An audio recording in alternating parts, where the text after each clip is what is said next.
welcome you to our board meeting, our December board meeting. At this time, before we get started with the regular meeting, those of us that were recently elected and re-elected have to be sworn in. So if you've ever never witnessed a yes, that's Pat Ball. How about choke you? Kenny Kidd, I see you back there. So I want to welcome our Vice Chair of Commissioners, County Commissioners, who we have the honor of working with in Randolph County and accomplishing a lot of positive things. And I always tell people, it's not only is it great to have a Board of Education where everyone gets along and you may not always agree, but when you leave the building, everything's fine. It stays in the building, and we work really well together, and our commissioners work really well with them, and always, that doesn't happen everywhere, and that's great that it does. But also, we have the Honorable Jimmy Hill, the Judicial District 19B of North Carolina, 3rd Superior Court Division. I think he has sworn me in every time, and he's always gracious to come and do this, and people ask me, you know Judge Hill? I'm going to say something about Judge Hill. Never met Judge Hill when he had the robe on other than being sworn in. Probably hope I don't. But he's just a great guy when the robe's not on too. You won't find a truer, nicer guy than Judge Hill. And of all the people, my years of doing this, people, and I can truly say this, you know that. There's people that stand out, and they're not they just jump out in front of the others, and you're one of those guys. And I appreciate your friendship. I appreciate through the years of being able to work with you and all you've done for this county, and you've done for me personally. And it's an honor to introduce you and have you swear me in. So at this time, I guess I'm first.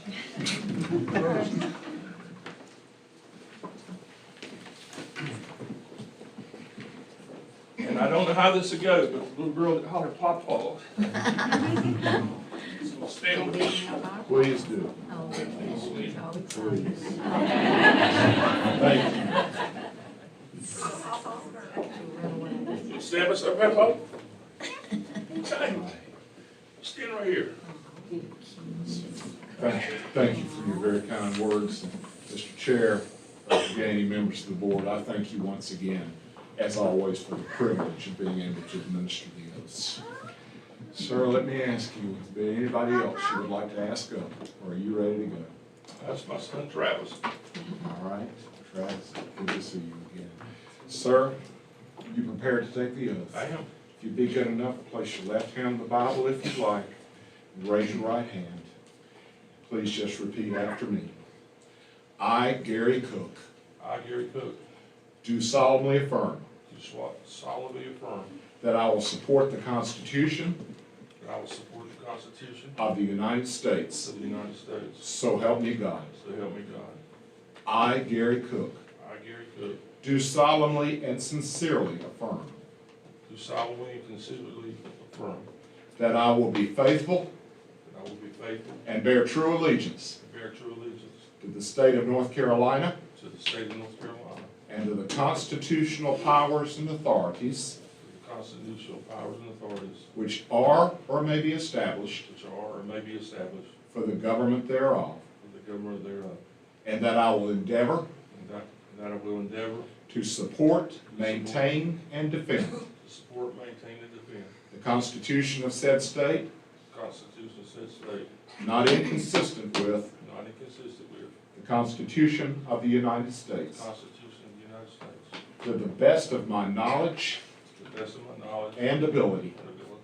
So help me So God. help me God. I, Gary Cook, I, Gary Cook, do further affirm do further affirm that I will well and truly that I will well and truly execute the duties execute the duties of the office of the office of the Randolph County Board of Education of the Randolph County Board of Education according to the best according to that, of my skill and ability, my skill and ability, according to law, according to law, so help me God. so help me God. Congratulations, sir. Yes, sir, I appreciate that.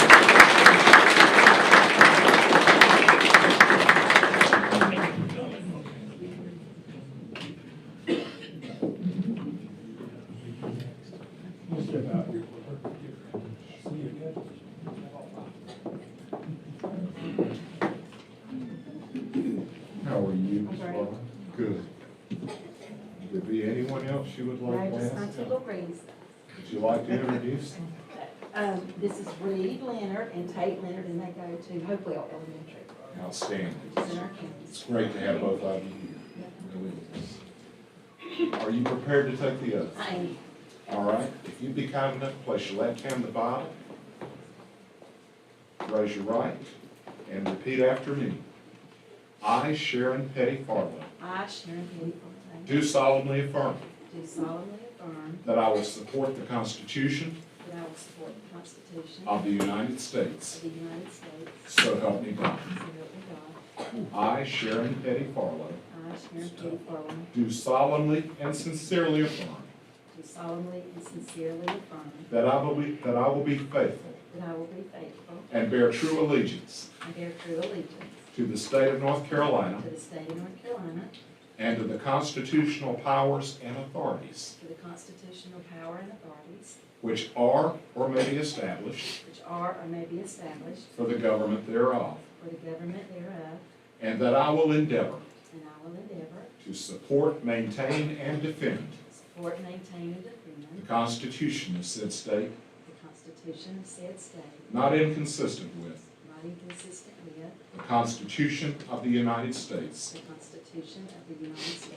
to the best of my knowledge and ability, to the best of my knowledge and ability, so help me God. so help me God.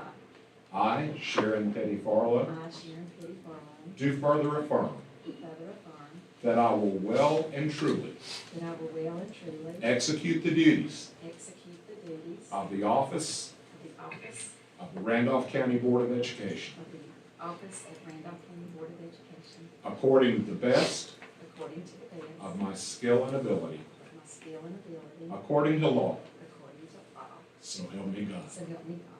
Congratulations.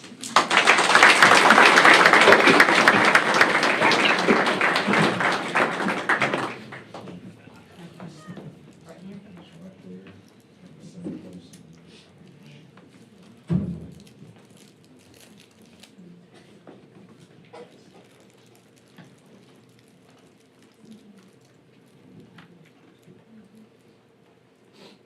Thank you so much.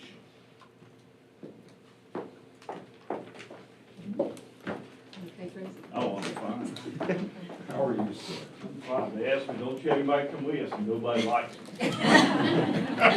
Who did they vote? My son's in the Air Force, my wife works in the hospital, my daughter works for a doctor.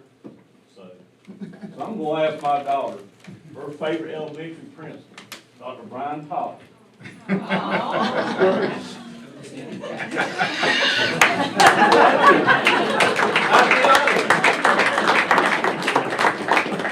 You've got to be proud of such a family and friends.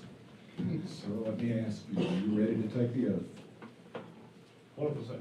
Yeah. If you'd be kind enough, left hand on the Bible, raise your right, and please repeat after me. I, Tracy Boyes, I, Tracy Boyes, do solemnly affirm do solemnly affirm that I will support that I will support the Constitution of the United the States, Constitution of the United States, so help me so help God. me God. I, Tracy Boyes, I, Tracy Boyes, do solemnly and sincerely affirm do solemnly and sincerely affirm that I will be faithful that I will be faithful and bear true and allegiance bear true allegiance to the state of North Carolina to the state of North Carolina and to the constitutional powers and and authorities to the constitutional powers and authorities which are or may be established which are or may be established for the government thereof, for the government thereof, and that I will endeavor that I will endeavor to the submission of said state, the Constitution of said state, not inconsistent with not inconsistent with the Constitution of the United the States, Constitution of the United States, to the best of my knowledge and ability, to the best of my knowledge and ability, so help me God. so help me God. I, Tracy Boyles, I, Tracy Boyes, do further affirm do further affirm that I will well and truly that I will and truly execute the duties execute the duties of the office of the office of the Randolph County Board of of Education the Randolph County Board of Education according to the best according to the best of my skill and ability, of my skill and ability, according to law. according to law, So help me so God. help me God. Congratulations, sir.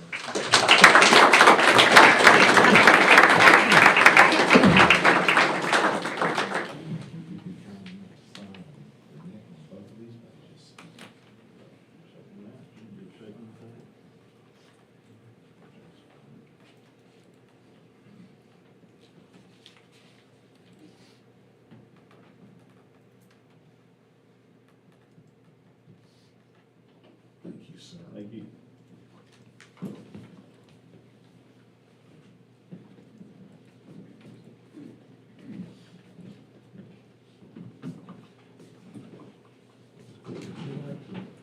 Good. You got some very important folks coming up. I have my wife Jessica here with me tonight, my daughter Reagan, my son Zach, this freeloader at my house, and my daughter's boyfriend. I have a son in Texas, he couldn't be here tonight, and a daughter who's down with her husband at Camp Missouri. You've got to be proud of your entire family I am. and welcome to all of you here tonight. Sir, are you ready to take the oath? I am. All right, sir. Please repeat after me.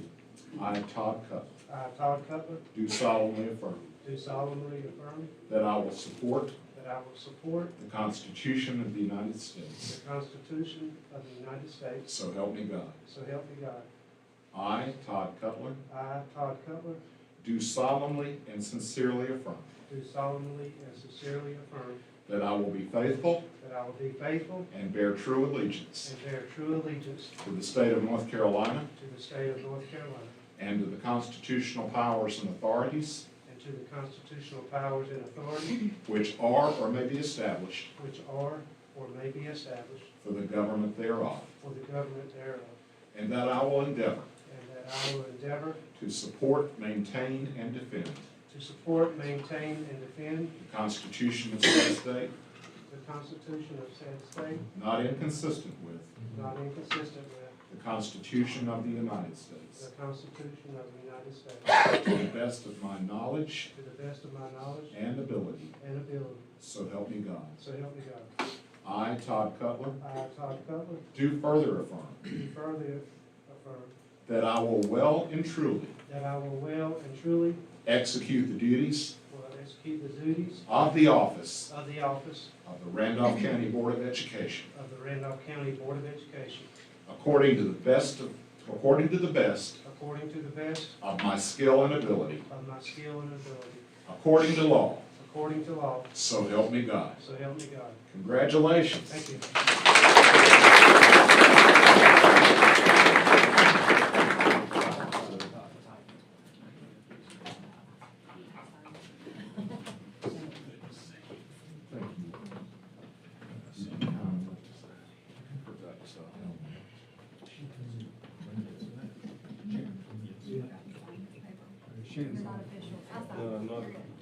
It's not legal, it's not legal.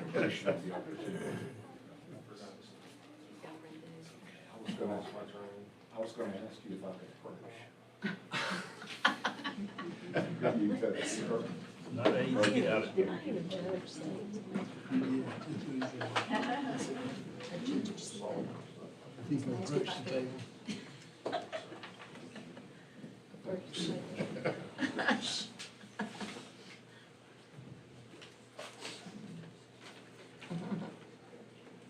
I'd like to say thank you again. It was my privilege, as always. I wish each and every one of you and yours wonderful Christmas. Stay well and safe. And also, thank you and God's blessings for all the challenges you tackle on behalf of our children. Thank you so Thank much. you so much. Same to you too. Appreciate it. Thank you very much. Okay. At this time, we're going to call our regularly monthly board meeting to order. I'd like to welcome once again everyone here tonight and our December board meeting. And the December board meeting, what you realize, people don't realize, that I look out into the crowd every December, and Christmas time is, for me, it's a special time. It's a time to reflect. And sometimes it's the sad memories, you know, I think back when I was like the little ones on the front row, like those special moments, or second row, some on the front, but, you know, like, I think my favorite Christmas, I got the little swing bike, some of you remember the banana seat, and, we put baseball cards, Cincinnati Red cards on to make it sound like a race car. And sharing this for you, I bet I rode that bike 100 miles pretending I was Richard Petty going around, bumping down the streets of my neighborhood. I was driving a road runner, but it was a purple bike, Stingray, Smith. It was my favorite Christmas present. But and the family dinners, friends, where you'd all gather around the table and have the big meal. And as you get older, you know, that's one chapter of your life. Then the next chapter comes along. You know, you guys in school, star students, you don't realize it, but you're living and cherishing some of the best moments of your life. And then you move over to the next chapter, and I look at some of the people in their 20s and 30s, and I'm thinking, well, that's a special time. You start raising a family, and you live your life through those kids, your kids, and it's enjoyable, and those are precious memories. And then as you grow a little bit older, you start to lose some of the loved ones that were at the table, the big table with the big meals and all. And I come from a family. My mom had 12 brothers and sisters. My dad had 8.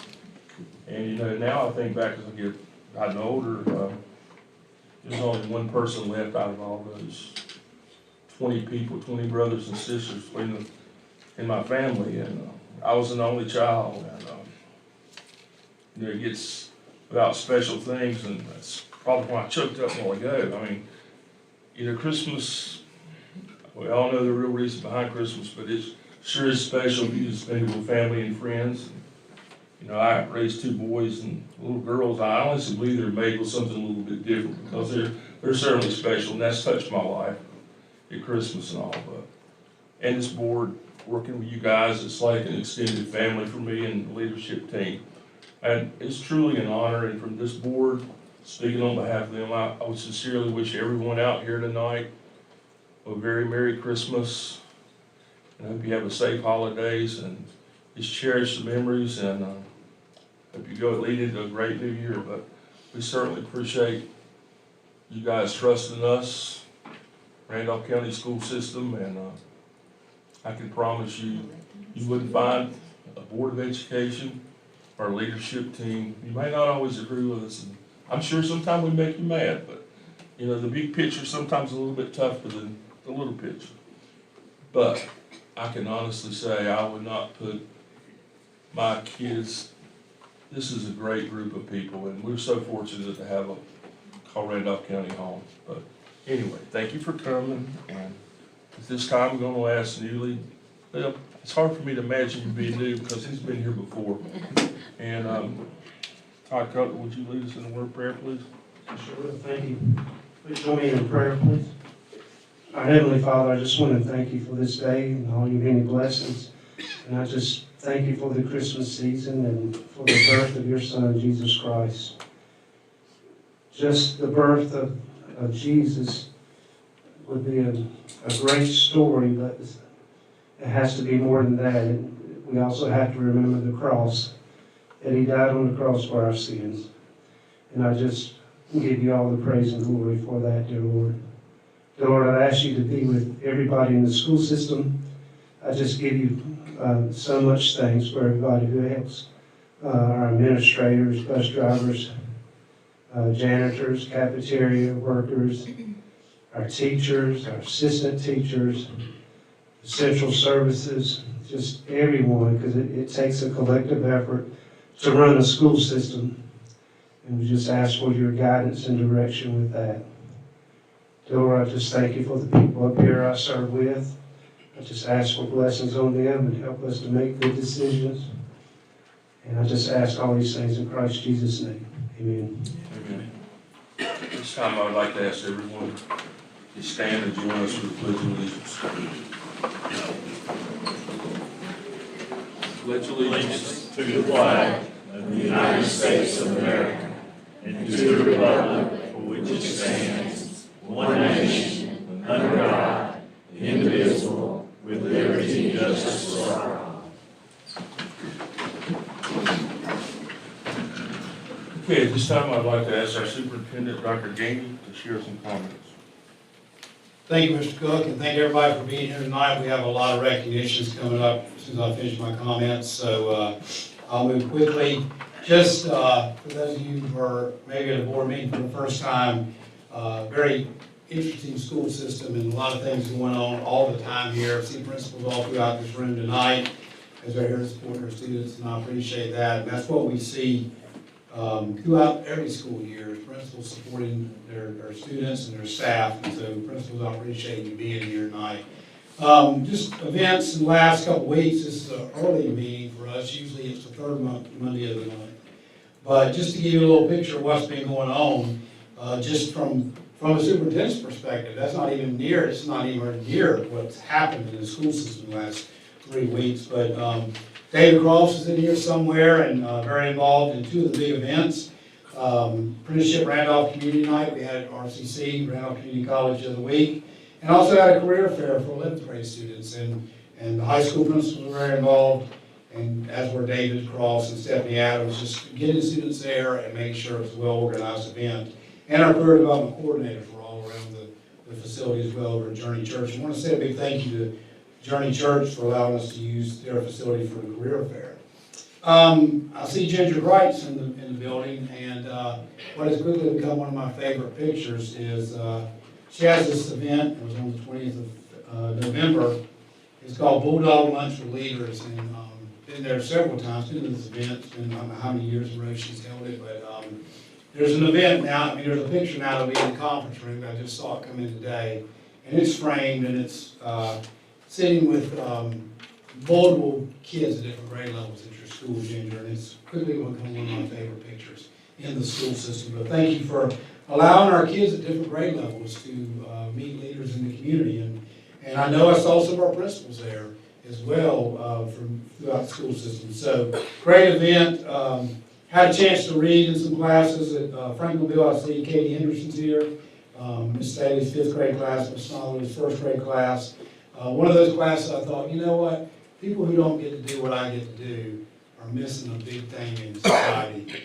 You can sit in those classes all day. I don't know if teachers will let me stay, but just talking to the kids and hearing them share what's on their mind is very gratifying to me.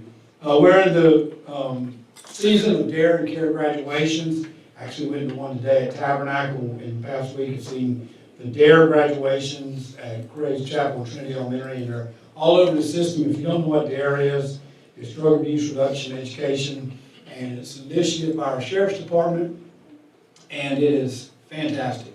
It's fantastic for 5th graders and cares for child abuse reduction efforts and education, and that is done by our Sheriff's Department. I don't know that everybody does care.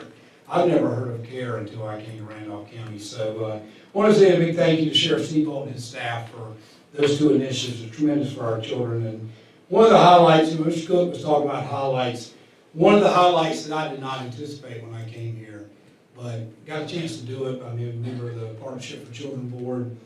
And then when I came off that board, I said, well, can I always do this? Let me participate in this?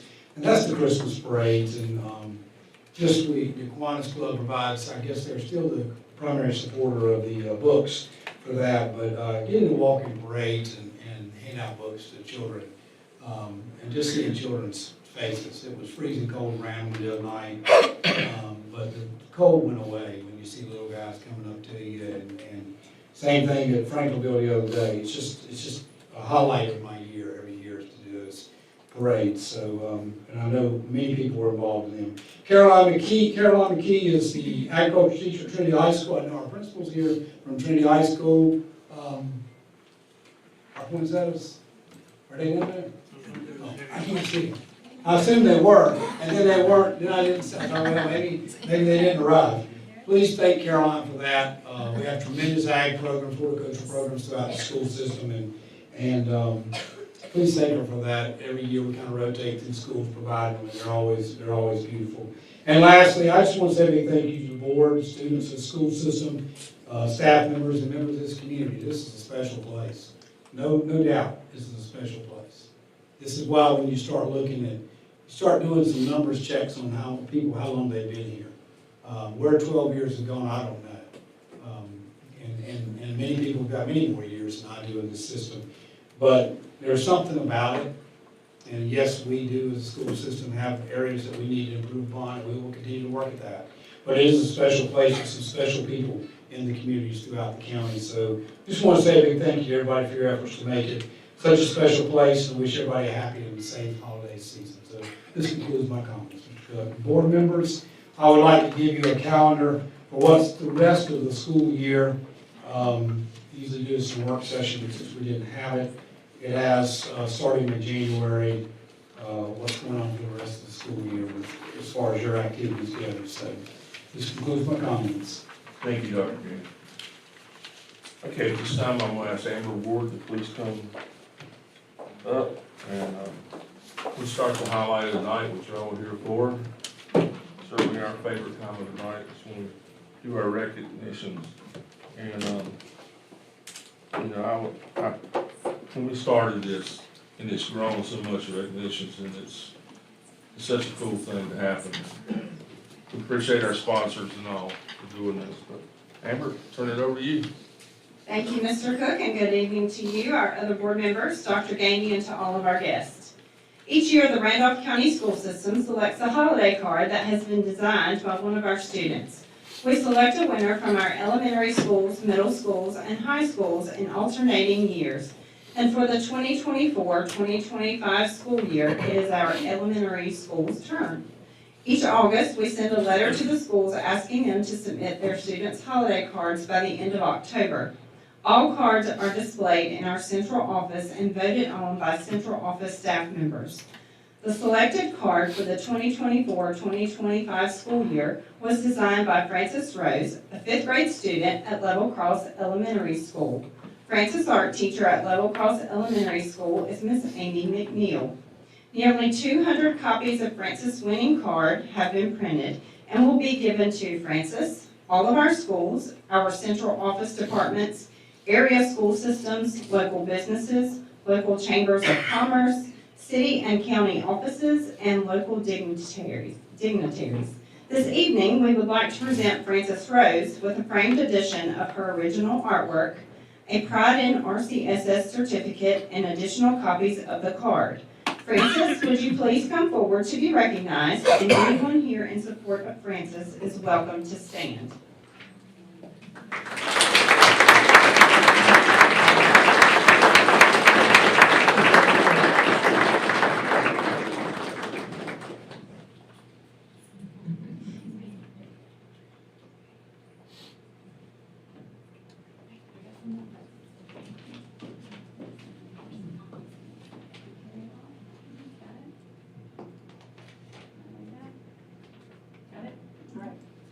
Congratulations.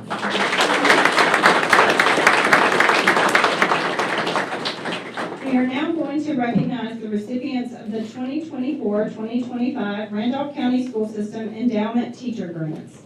Grant recipients are lined up in the hallway to create room. This grant program is made possible through a partnership with the North Carolina Community Foundation.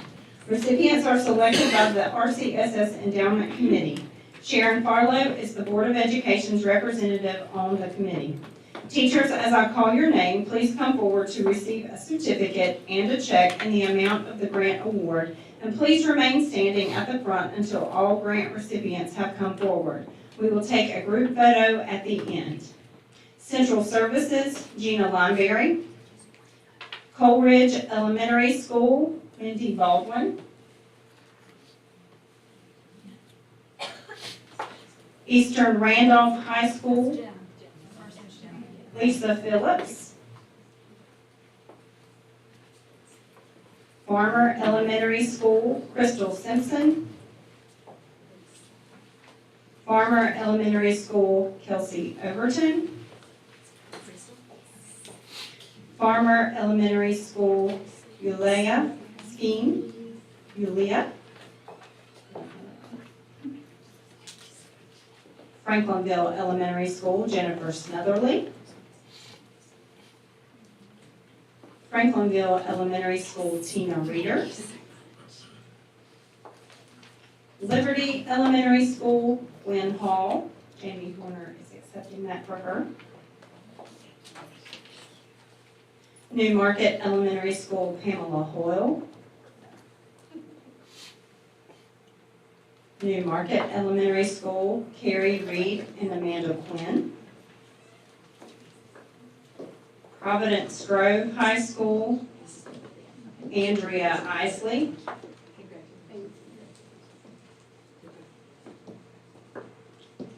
Randleman Middle School, Lisa Andrioli. Randleman Middle School, Liv Keeter. Randleman Middle School, Angela Hall. Southwestern Randolph High School, Joshua Wood. He could not attend. Trinity High School, Angela Davis. Trinity Middle School, Dylan Smith. Trinity Middle School, James Price. Trinity Middle School, Gloria Wilson. Trinity Middle School, Sherry Allen. Kelly Gilchrist. Julie Lindsay.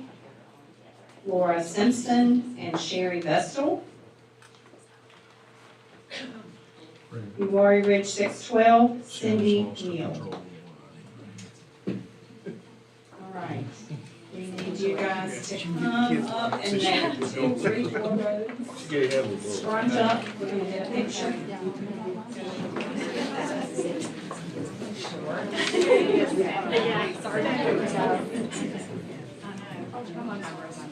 Sharon, you lost that title of being the best. You did not do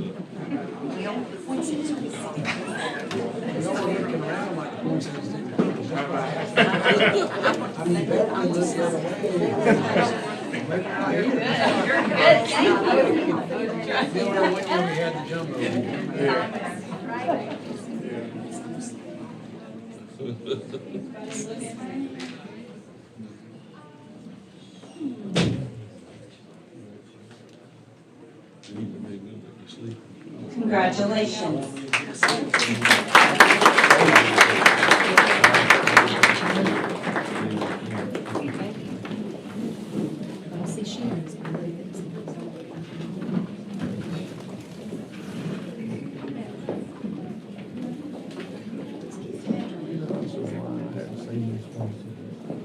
At our Board of Education meeting back in May, we recognized groups of students in career and technical student organizations who had competed in local, regional, and state events with the hope of earning a chance to compete at the national level. Each CTSO has specific requirements for qualifying for national competitions, and it is an outstanding accomplishment to qualify for any national CTSO event. Back in May, we recognized the teams that became national qualifiers, and this evening, as an update, we want to recognize the teams and individuals that excelled in national competition. The Hunter Safety Patriot Team from Providence Grove High School and individual competitors Austin Williams, Jacob Bowman, and Tyler Williams. 7 members of the Providence Grove High School FFA Hunter Safety Team competed at the Central Regional Youth Hunter Education Challenge on July 24 to July 27 in Bentonville, Arkansas. As this challenging competition is one of the 2 national hunter safety competitions in the United States. Team members, as I call your name, please come forward to receive a Pride and RCSS certificate. And as they come forward, anyone here in support of the team member is welcome to stand. Team members, please remain standing at the front until all names have been called. We will take a group photo. Advisor Amy Kidd, Morgan Johnson, and Sierra Zimmerman are here tonight in support of these students. Please come forward. Team members, Christian Swain, he could not attend, Austin Williams, Jacob Bowman, Troy Blakely, Cooper Wright, Will Coble, and Amelia Lackey.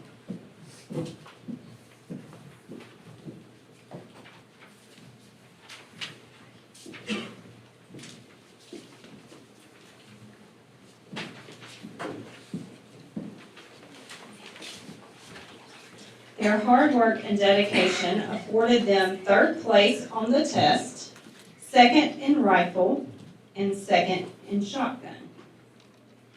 In individual competition, Austin Williams, raise your hand, placed first in senior rifle and second in senior pistol. Jacob Bowman, raise your hand, placed first in senior pistol. Congratulations to all. We're going to get a picture, and then you can be seated.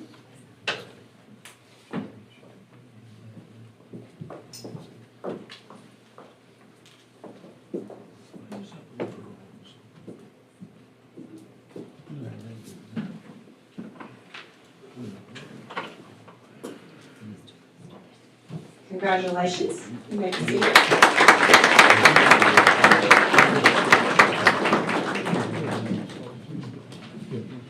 Tyler Williams, please come forward.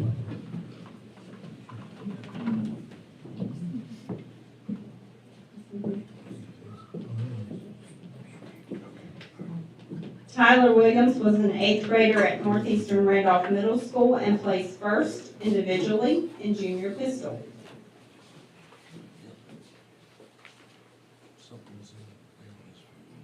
Congratulations, Tyler.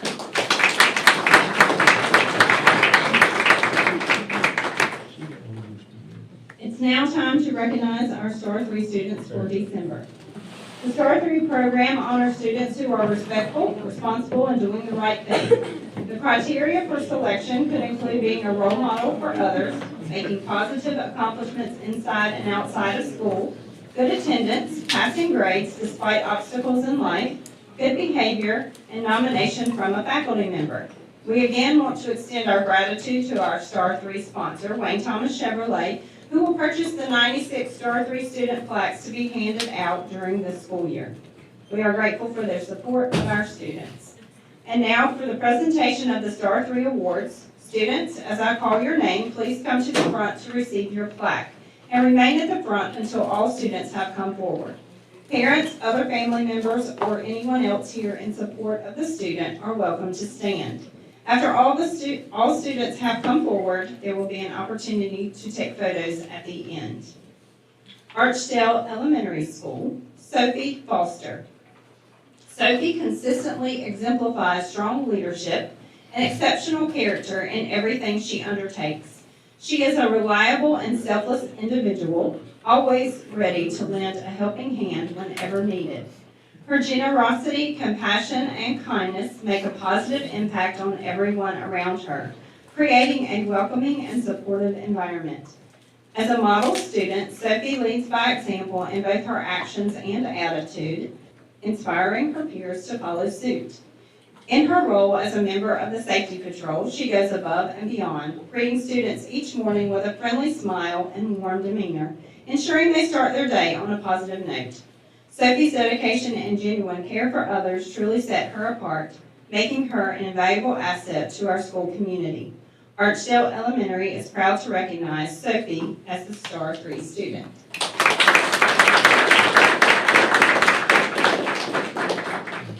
Hopewell Elementary School, Olivia Oberdike. Olivia is always polite, positive, and truly wants to do her best at all times. She wants everyone around her to be successful, always displays patience and understanding, and encourages others to make smart choices. Her teachers adore her, and her peers look up to her. She leads by example and exemplifies all of the characteristics of a STAR student. We are proud to have Olivia as our Star 3 student for December.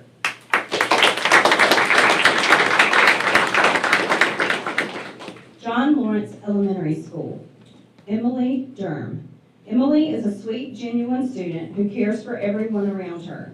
She is always determined to do her best and willing to help anyone in need. Emily always has a positive attitude towards her peers and staff members. We are so excited to have Emily Durham as our Star 3 student at John Lawrence Elementary School for December. New Market Elementary School, Sophia Vasquez.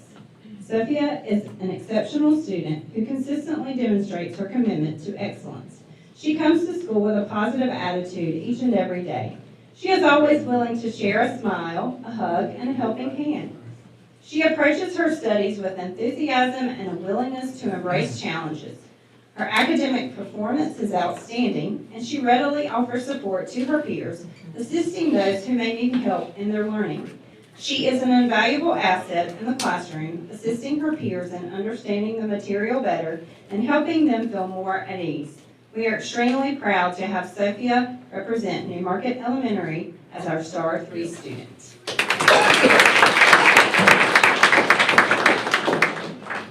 Randolph Early College High School, Josh Mathai. Josh Mathai has been a standout student at RCSS for 4 years. This semester, he does not even have a first period, yet he continues to come in first thing to greet us with a hug, and often a delicious homemade treat that he baked himself.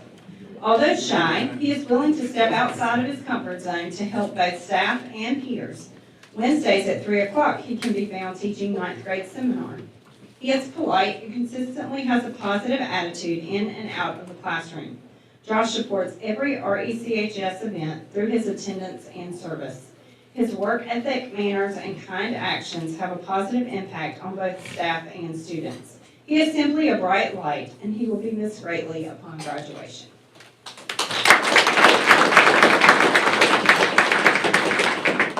Trindale Elementary School, Samar Ramon. Samar embodies the true essence of a Star 3 student. She is determined, compassionate, diligent, independent, and exceptionally kind. While not everything comes effortlessly to her, Samar approaches every challenge with unwavering resolve and perseverance. She consistently demonstrates a selfless spirit, always ready to support her classmates, whether by assisting them with assignments, offering a listening ear, or providing thoughtful advice to her friends. As a member of the Safety Patrol team, Samar exemplifies leadership, responsibility, and reliability. She is known for her kindness, politeness, and willingness to help others in any way she can. Both within the classroom and beyond, Samar is a shining example of excellence and an inspiration to everyone around her.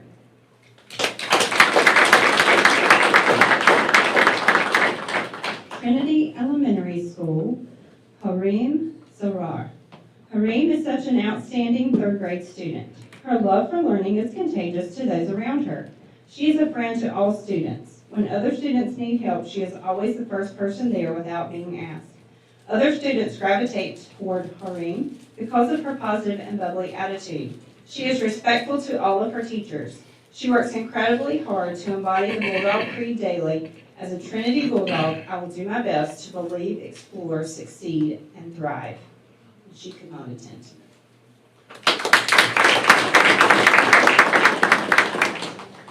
Trinity High School, Noah Bradley. Noah is a great representation of Trinity High School, first class on and off the field. He leads by example and is encouraging to his peers. He is a model student, always polite, hardworking, an ultimate team player, and an awesome athlete. The Trinity High School staff is proud of Noah and appreciates the positivity he brings to our campus each day.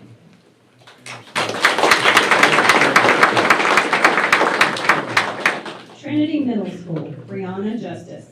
Brianna stands out as the hardest working student on our team. Her self-motivation is rooted in integrity and an unwavering commitment to excellence, rather than a desire for accolades. She consistently strives to do her best, driven by a strong sense of purpose and what is inherently right. Brianna's respect for her peers and teachers is always apparent. She is kind, polite, and carries herself with a quiet confidence. Her diverse interests add another layer to her impressive profile. Brianna's love for reading, writing, and drawing speaks to her creative and inquisitive nature. She is highly productive, always seeking out positive and engaging activities. I eagerly anticipate the remarkable accomplishments that lie ahead for Brianna, both leading up to and beyond graduation day. We are proud to call her our Star 3 student for TMS.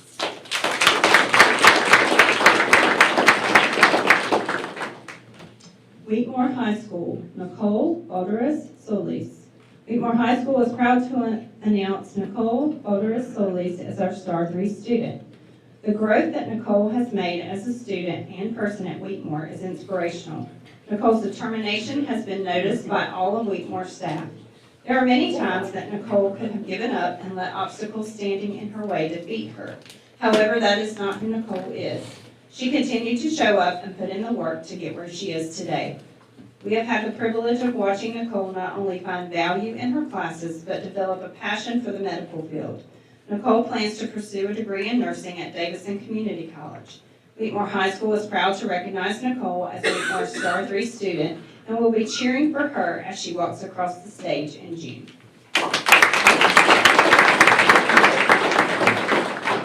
Wheatmore Middle School, Baden Ivy. We are excited to nominate Baden Ivy for being a Star 3 student. He consistently demonstrates leadership, kindness, and perseverance in and out of the classroom. For example, Baden led their Haunted Mansion project with creativity and enthusiasm, ensuring everyone felt included.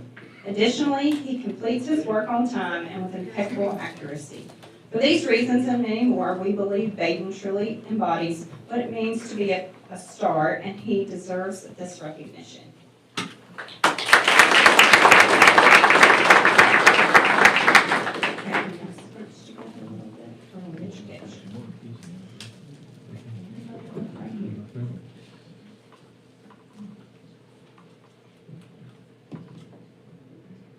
Congratulations, you may be seated.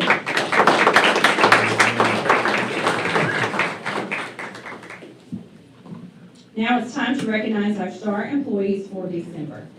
The RCSS STAR Employee Award recognizes school employees who take responsibility, exhibit good character, and serve students on an ongoing basis. Each of our 32 schools, along with Central Services, awards 2 STAR employees each school year.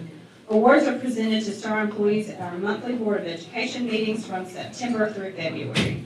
For the 7th year in a row, Vicki Gallimore of RE/MAX Central Realty is serving as the sponsor of our RCSS STAR Employee Awards. As sponsor, Vicki Gallimore is purchasing the 66 plaques to be handed out to our winners during the 2024-2025 school year.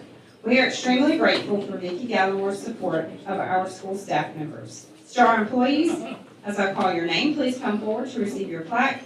And as the award recipient comes forward, anyone here in support of the STAR employee is welcome to stand. Employees remain standing at the front, and we will have an opportunity to take a group photo at the end. Archdale Elementary School, Jennifer Matthews. Mrs. Matthews demonstrates exceptional patience and understanding with both students and staff, even when faced with challenging situations. She approaches all stakeholders with care, maintaining a positive and composed demeanor. Additionally, she is always willing to share her knowledge and contribute meaningfully during meetings, speaking up with the best intentions for the team.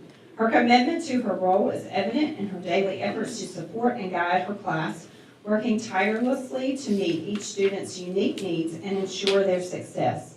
We are proud to have Ms. Matthews represent Archdale Elementary School as our STAR employee, exemplifying excellence and dedication in all she does.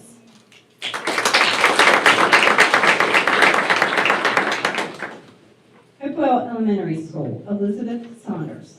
Mrs. Saunders has a natural ability to connect with all students. Her dedication and enthusiasm are inspiring to all. She is always positive and is a supportive presence in the classroom. She never hesitates to jump in, offering help whenever and wherever it's needed. Mrs. Saunders is an invaluable asset to Hopewell Elementary School.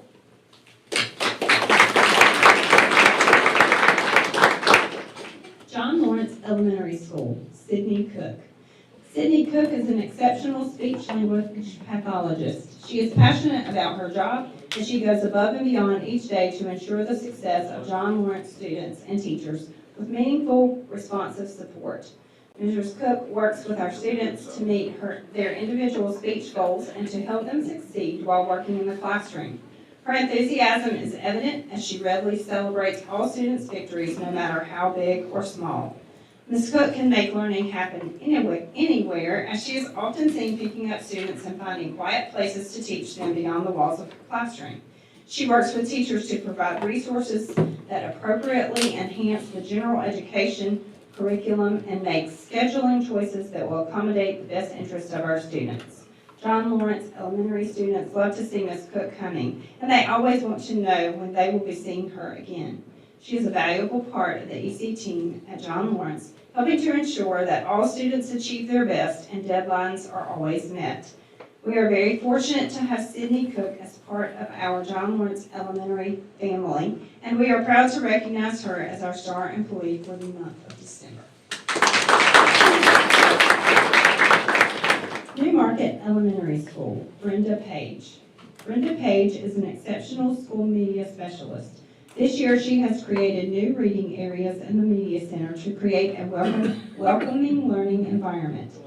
Mrs. Page goes above and beyond to foster a love of reading, ensure equitable access to resources, and integrate innovative technology that supports both students and staff. In addition, this year she started a reading challenge for students and staff, which has increased reading across the school. She is kind and compassionate, and her collaborative spirit, creativity, and dedication have made a huge impact on both staff and students. The Newmarket family appreciates Ms. Page's outstanding commitment to excellence, and we are proud to select her as our star employee.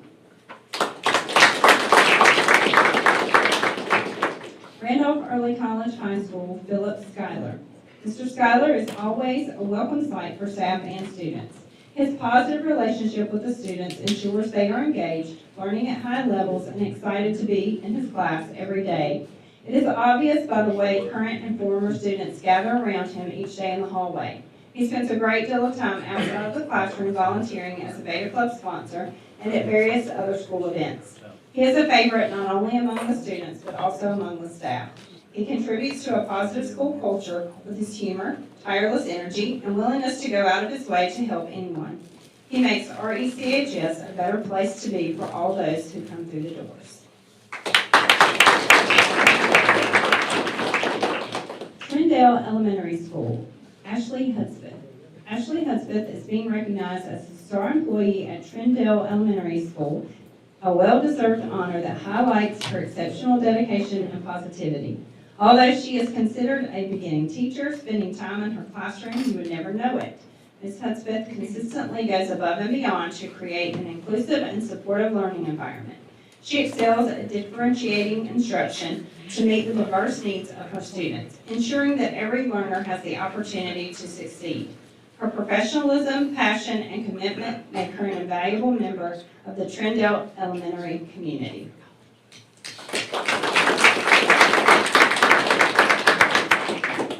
Trinity Elementary School, Alicia Wilson. Mrs. Wilson is amazing at her job. She strives every day to do her best and always has a smile on her face. Mrs. Wilson is dedicated, kind, compassionate, and has a heart of gold. She wants the best not only for the students at Trinity Elementary, but the staff as well. We are very fortunate to have such a hardworking staff member. Trinity Elementary is proud to recognize Ms. Alicia Wilson as our star employee for the month of December.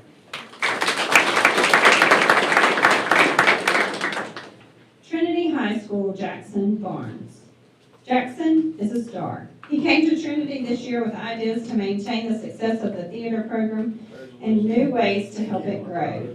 Jackson has put a lot of effort into recruiting and fundraising for theater, but he is not only focused on his classes, he is always willing to help wherever he can to make Trinity High School a better place. Jackson, we are glad you came back home to Trinity, and we appreciate all you do for our students and staff. Trinity Middle School, Jonah Smith. Jonah Smith is a bulldog. He doesn't think of himself, he thinks of what he can do to help the school and help students.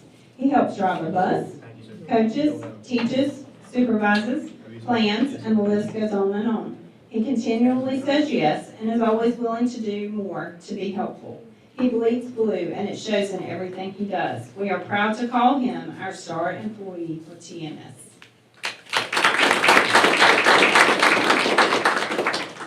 Wheatmore High School, Nina Cribbs. Wheatmore High School is proud to recognize Ms. Nina Cribbs as our star employee for the month of December. Since our school opened in 2009, Ms. Cribbs has been a dedicated member of our team, serving as our data manager. She is consistently the first to arrive at work and greets both staff and students with a smile and a kind word. Her exceptional ability to manage and navigate Power School data is unparalleled, and her meticulous record-keeping skills play a vital role in the smooth functioning of both the administrative and guidance teams. Wheatmore High School is honored to have Ms. Nina Cribbs as a valued member of the Warrior family and our star employee for December.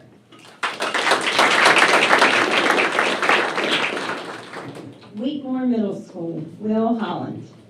Mr. Holland is the epitome of a team player. He is always willing to go the extra mile for any task or any person to ensure we are doing what is best for students. He has made agriculture a class students are excited about and eager to join. Along with his students, Mr. Holland orchestrated the building of a chicken coop and greenhouse. He has established a highly successful FFA club and manages all aspects of our athletic department with grace and kindness. Mr. Holland always has a smile, is dependable, and helps make Wheatmore Middle a great place it is.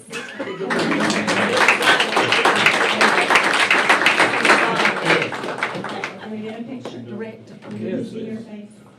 Make sure we see your face.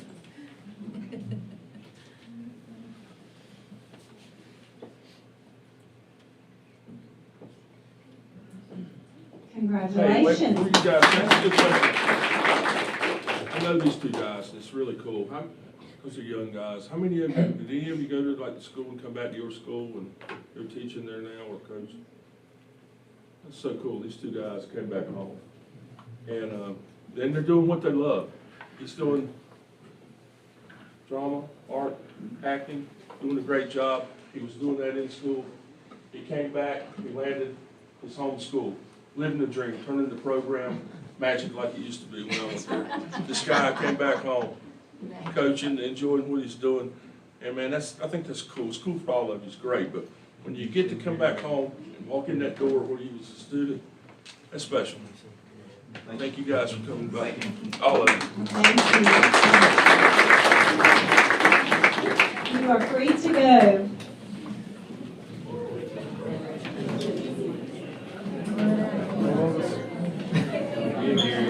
I can see you in Rollins Spirit Center.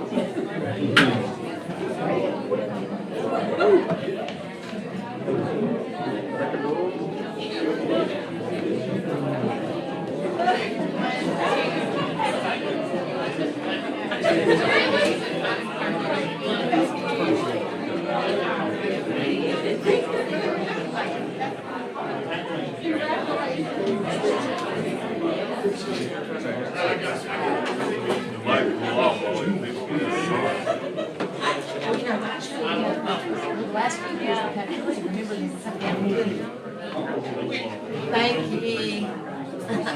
Hey, I'm good. How are you doing? Good to see you. You know how your daddy is?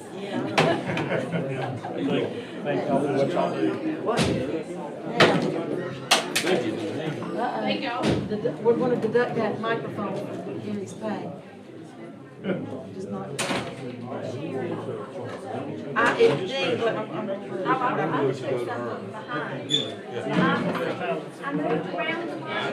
Sometimes when you're. Take away their I know. Christmas cheer. I had him right here and he moved. Then I couldn't see him, so then Yeah. Oh, that's You a, tell him. Hi, Shirley. I just kept snapping in different places. you can tell they're absolutely bored, But they held. They Who were so, sent those they were pictures? so cute. The kids were so good. They were. Very Took some pictures. I don't know what just happened. Who took those pictures? You? They had to come through you, thank you for doing that. I took one of the back My boy sides. stayed with her. Okay, thank I you. texted you.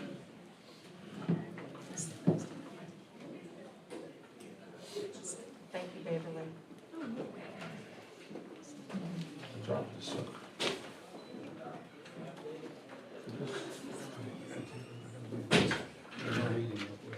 Okay, it's time I turn the meeting over to Dr. Yang. Oh,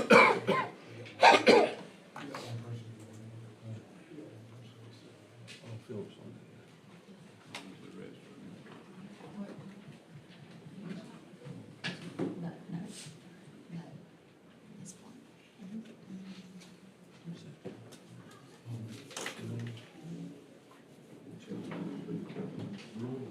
We're trying to figure out our vacation schedule. Where are we going this year?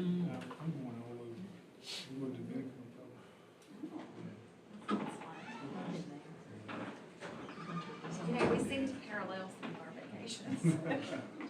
Trying to figure out where we're going this year. No, world travel. Yeah, we're waiting on you. The room goes small, don't it? Okay, board members, at this time, I'd like to call the board's annual meeting to order. And at this time, I will accept nominations for board chair. Oh, I would like to nominate Gary. He would like to stay in that role, continue on with his great job. Second. Anybody else, any other nominations? Okay, seeing there are none, is there a motion to appoint Gary Cook as board chair by acclamation? Is there a second? Second? All in favor say aye. Any opposed, say no. Okay, Mr. Cook, you are the board chair. Congratulations. Here are your ballots. I'll sit with the ballots if you need them. We'll go. So now we run through this with vice chair. Congratulations. Thank you. Yeah, I appreciate, I know we've been doing a while, I do appreciate the confidence and, you know, I do enjoy working with you guys. And, you know, I've been with several different boards, and, I've been lucky, I've always had good boards. But this is one of the best boards. And Todd, I'm sure you coming back on it, you'll see that it is. And we've been on some good boards, but, I do like the fact that we have the most probably open conversation of any board, I mean, that I've ever been on. I mean, there's no, I mean, I love the fact that we talk about it here. And we work it out. And you know what? I enjoy working with you. I mean, honestly, I do. You know what?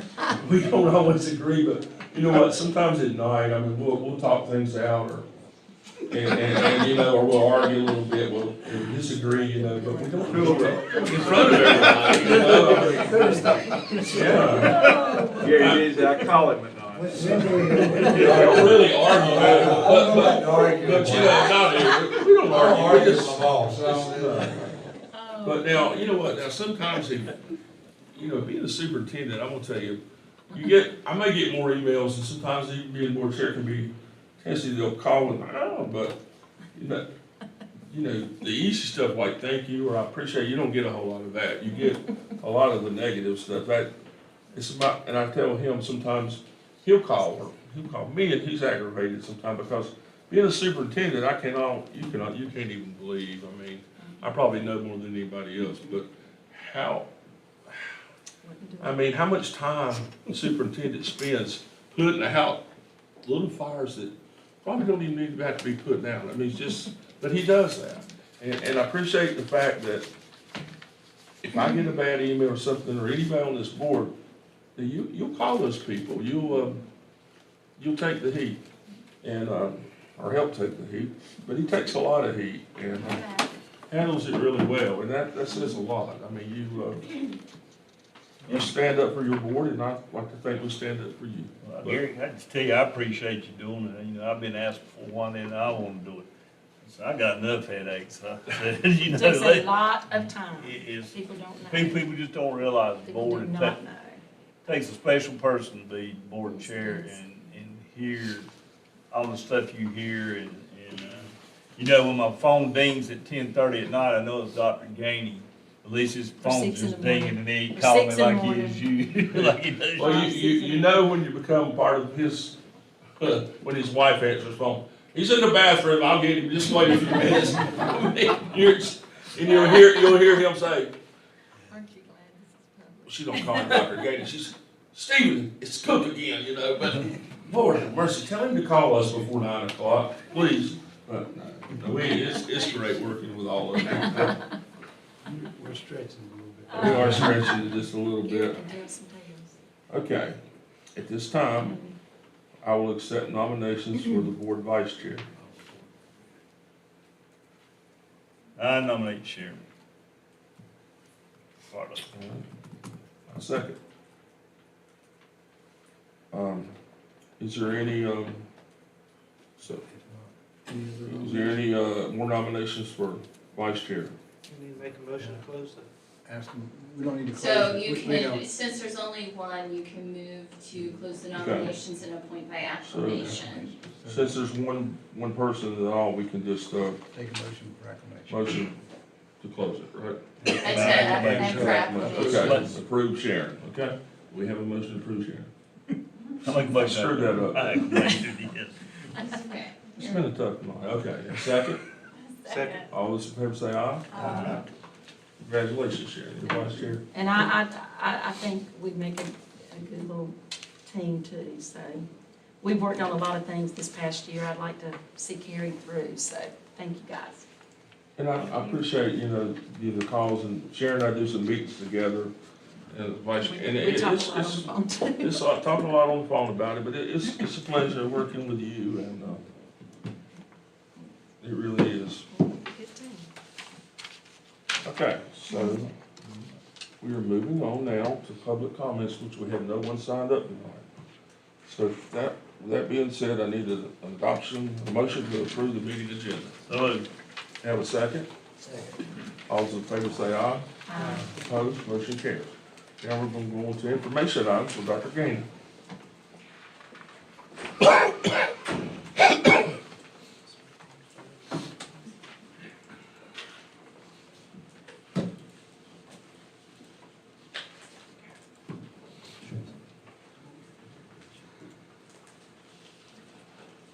Usually we do.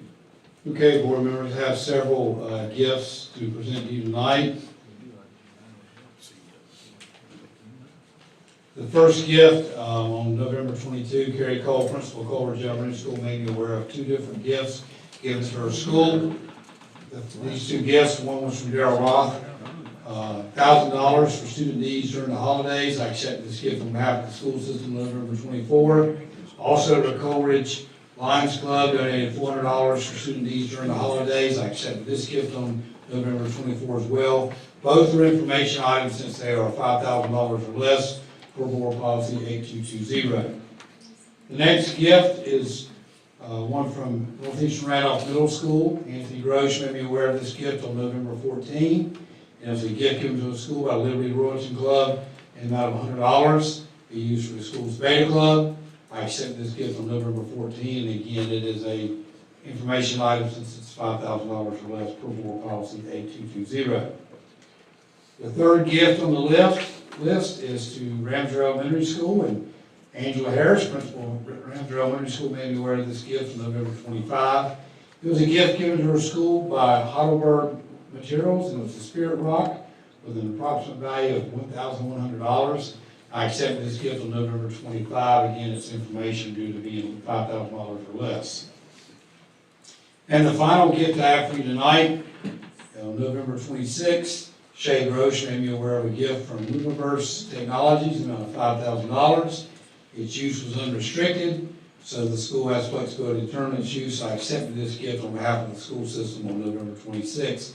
Again, an information item since it was $5,000 or less. So Board members, as always, we appreciate the support from different groups in the community, and appreciate these actually there were 5 gifts in this package because there were 2 that went to Coleridge. So appreciate everybody's continued support of our school system. Any questions about the gifts? Okay, thank you. Thank you, Dr. Anthony. Okay, this time we'll ask Larry Chapel to come up.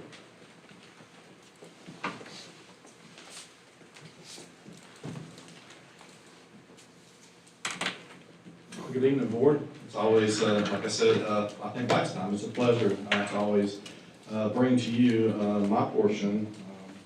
For the most part, it's normally the grants that have been received in the district, and so we have 2 tonight to bring you, and per policy 8220, requests and gifts. These are both $5,000 or less, and I bring them to you as informational items. Both of them are Thomas Tire Extra Mile grants. The first one is to Grace Chapel School, an amount of $200. This grant was received on October the 17th, 2024, and that funding will go to purchase 9 5th grade classroom weather station kits for a science class, and Colin Taylor, 5th grade teacher at Grace Chapel, was responsible for submitting this grant. Our second grant is from Randleman Middle School, and again, it is a Thomas Tire Extra Mile grant in the amount of $500. And this was received on October the 31st, 2024. And this funding will provide funding for computer styles for students, and also divider and shields to be used during testing. Lindy Kirkman, 5th grade teacher, was responsible for submitting this request. Any questions about Thank you, Larry. yes? Thank you, Larry. Thank you for keeping up with all these grants, Larry. Thank you. All right, I'm always excited when the agenda comes in, because I never know what Larry's bringing, but it's usually good stuff. So thank you. okay, next we're gonna bring, I feel like right now I need to start some music like, I am a real American. I mean, or something, you know, some entrance music, some theme music coming on. I mean, like the Hulkster or something. You know, we need to bring him in with the cheerleader. Let's do it. I'll take the coat off. That's it. The total package in the house. So, board members, All right, we're getting out loud music now, I'm ready for it. you know what's interesting is where in the hallway David was talking about what was his walk-up music gonna be tonight. He was already talking about it, so All I right. wasn't playing this. I love it. We read each other's mind, I guess. I mean. All the fun about it. So board members, I want to just preface this before David gets going tonight. One of the challenges we've been working through as a leadership team, and Tammy's been involved, Andre's been involved, I know Brian Hill in the back, I see him back there, Principal Uri Ridge has been involved, Dana's been involved. Uri Ridge is a unique place, being that it's a 612 school, so it has middle grades and high school grade levels. And had a conversation with Mr. Bowles today. We've been continuing to look for ways of what can make Uwharrie Ridge 612 stand out and continue to attract students to it, as it is a application school. You know, obviously you can go if that's your assignment based on your address, but you also can apply to go there. And we have a beautiful facility there. We are continuing to look for ways to make the programming there unique, very unique like the application process or application tool that we have over at Randolph Early College High School, just like the application process and uniqueness of the Virtual Academy at Randolph. So I'm going to turn it over to David. David, you've been working on this since about the summer, if not a little bit before.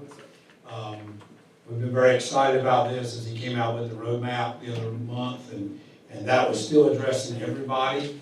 But here we are, and tonight the focus is Uwharrie Ridge, and I hope when David wraps this up at the end, you'll feel as excited about some things as I think David and Dana and Tammy and everybody, Andre has been involved, and Brian Hill, that we are regarding the future. So Go ahead, David. Yes, sir. Good evening, board. Thanks for the opportunity to present. Thank you for the light music, Mr. Cook. I appreciate it. So I am very excited to talk to you today about our new concepts with Roy Ridge. And as Dr. Gainey mentioned, it's a collaborative effort. Like everyone he has mentioned has played some sort of role in the concepts you're going to see today.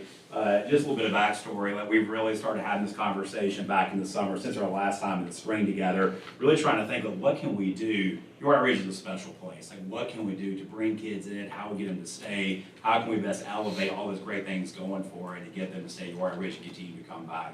So I've been working with Mr. Hill and some of his leadership team members, and we've been meeting monthly. We call ourselves the Retention and Recruitment Committee, and so we've really been trying to think tank, like how do we just make these concepts come to life and really hone in all the great things that UR Ridge. So you're going to see a lot about career academy focus. So how do we build career, workforce, employability skills through that 7-year program at UR Ridge. So that's the overarching concept. So I'm going to walk you through what we're going to do at the middle school level, high school level, our vision, and then the new post-secondary academy options we're going to provide. Okay, so starting with the vision. And this, again, collaborative effort. We want all students to be immersed in an extensive career-focused 7-year program. So every single year, as soon as they come in 6th grade, they get something special, 6th grade, 7th grade, 8th grade, all the way through high school. They're getting some sort of specialized program that's going to really help build employability skills. We want to really continue to hone in on the 3 schools of choice. When that was first implemented, we want to make sure we're hugging those 3 schools. And again, we're doing a lot of exploration at the middle school level, and then more targeted skills in alignment with those 3 schools at the high school and with the post-secondary programs. And then finally, we want to provide all students with targeted career-based trips and employability skills training to ensure that all students are well prepared for the next step in their post-secondary journey after they complete the 7 years at UR Ridge.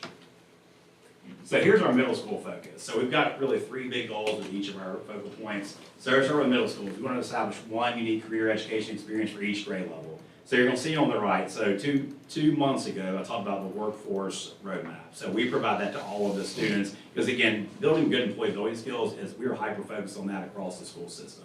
Here's some of the extra programming we're going to do for UR Ridge. So we provide every single middle school $750 and every high school $1,500 for specialized career education trips. We provide UR Ridge $3,000 so they can have a few more design trips that are going to hug their 3 schools. So for 6th grade, they're going to get their career development plan. We start that for all of our students. There's a fall and a spring activity. We're going to bring them over to our Career Expo Truck Fair at Randleman. They're going to get career education experiences. Our goal for public service, that's going to be that focal point in 6th grade. We'd like to take them to places like, those are just examples, like the courthouse, firehouse, EMS, hospitality places, college tours that offer public service sectors. For 7th grade, we're going to focus on design and technology. We're going to go back to the career development plan. They're going to have a fall and spring activity. We have Ag Day that really aligns the middle school and high school ag program. And then we're going to provide career education trips like Thomas Bus Automation. They've already done that. We're going to look at maybe Furniture Land South. We're going to find places that really hone in on like graphic design, architecture, those sort of things, computer science. That's going to focus on that school. And finally, 8th grade, we were really pushing the 8th grade projects across the board to really talk about those employability skills, look at that as well. They're going to have manufacturing day, students at work, which is really a wraparound approach for all career education. And then we're going to look at taking them places like Old Dominion, Fox 8, college tours, like anything that's going to focus on like journalism, communication, leadership. So those are those 3 big focal points. So it's very trip-based at the middle school level to get them outside the walls and see the different areas, the different career interests that they can look towards. High school is really... Dave, hold on 1 second. I want to point out something to the board. You see career development plan, that is into law now, but the guy standing in front of us, David Cross, started this when he was principal of Braxton Craven. I don't know if you think I remember that or not. He had a little trailer. We did. And he created a career center out there. So David Cross was living the career development plan at that level before everybody else was. And so I know he believes wholeheartedly in this. And the other piece I want to point out that we had some discussion, I guess it was yesterday, is do y'all remember when we first started UR Ridge, Mr. Bowles, we were making people declare into a school of study, and we got away from that. And particularly in the middle school, it was not as structure, and once you're in it for 7 years. And David, when I look at this sheet, that's what this middle school sheet shows.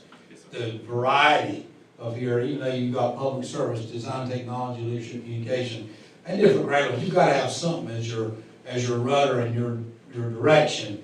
But it still shows that variety of what we started doing a couple of years ago, kind of, I guess, pretty much under your watch too. It's in, when we were talking about, we've got kids in declaring and they're having to stay, and that wasn't working, so.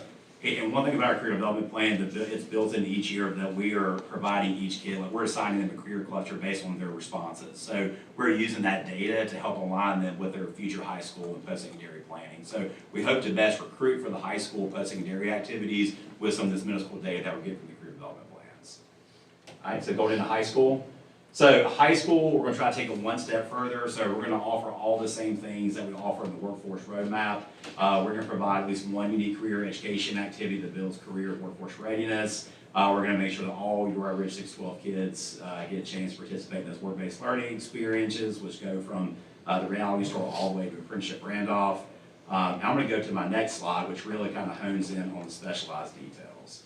All right, so starting with 9th grade. So they're gonna get career development plans, they're gonna get that revisited. That's gonna be their 4th year of getting career development plans. They're gonna have a one-on-one conversation with the UR Ridge staff member about their current and future plans, and we're gonna start really making sure those career inventories align with their goals. We wanna make sure that we're aligning student interest with what they wanna do, and that's gonna be highly important as we take these next steps to post-secondary placement.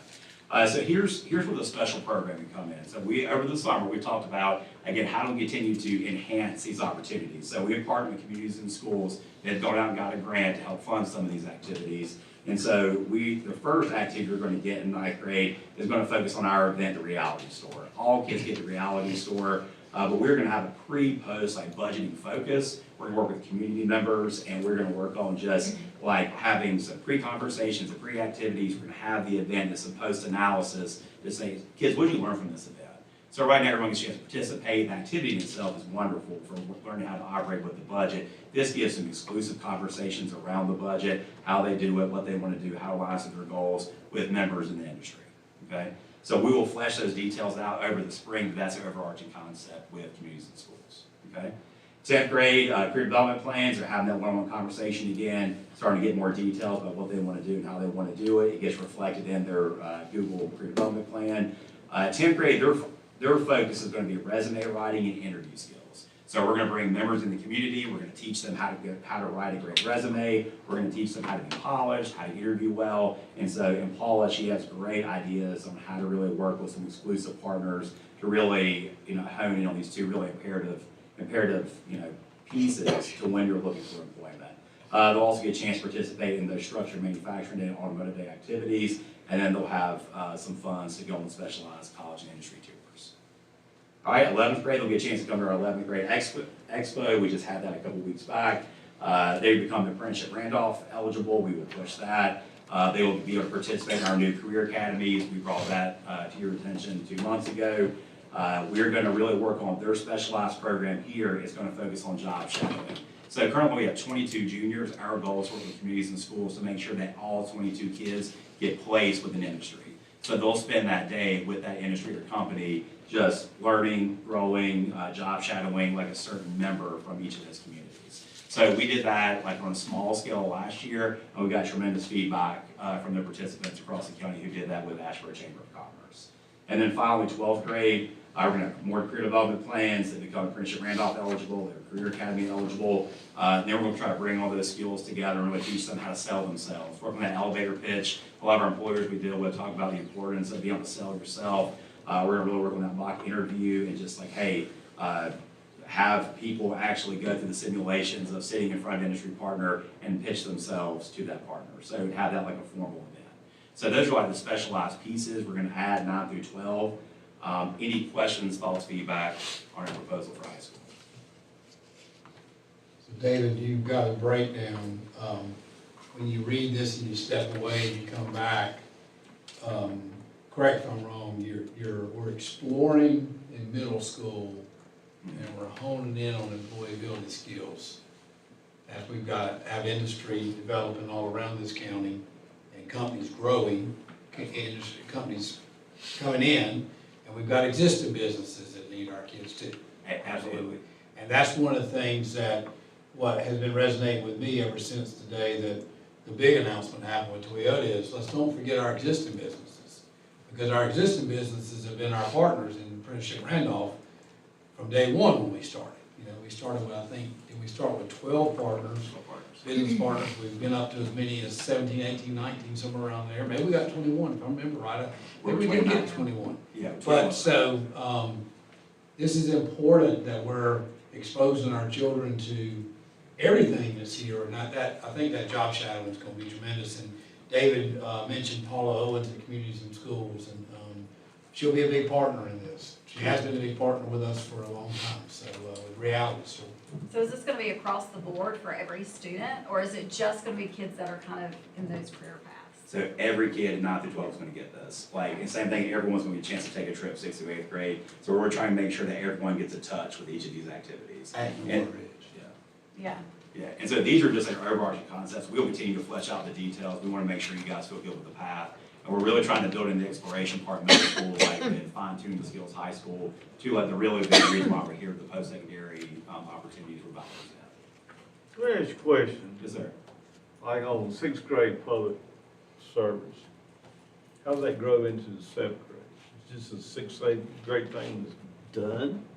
No, it's, so we're just kind of, we're making that like a focus each year, but we're gonna cycle back. We wanna feature all those career clusters. We wanna hug those 3 schools. So like we have public safety at the high school, so we're just kind of specializing those trips, 6th, 7th, and 8th grade. But we're trying to really show off, like, here are all the careers that can exist in these sectors. Like, look at the high school CTE pathways. Look, public safety's already hitting the ground running with Mr. Summy out there at Uri Ridge. Mr. Summey's good.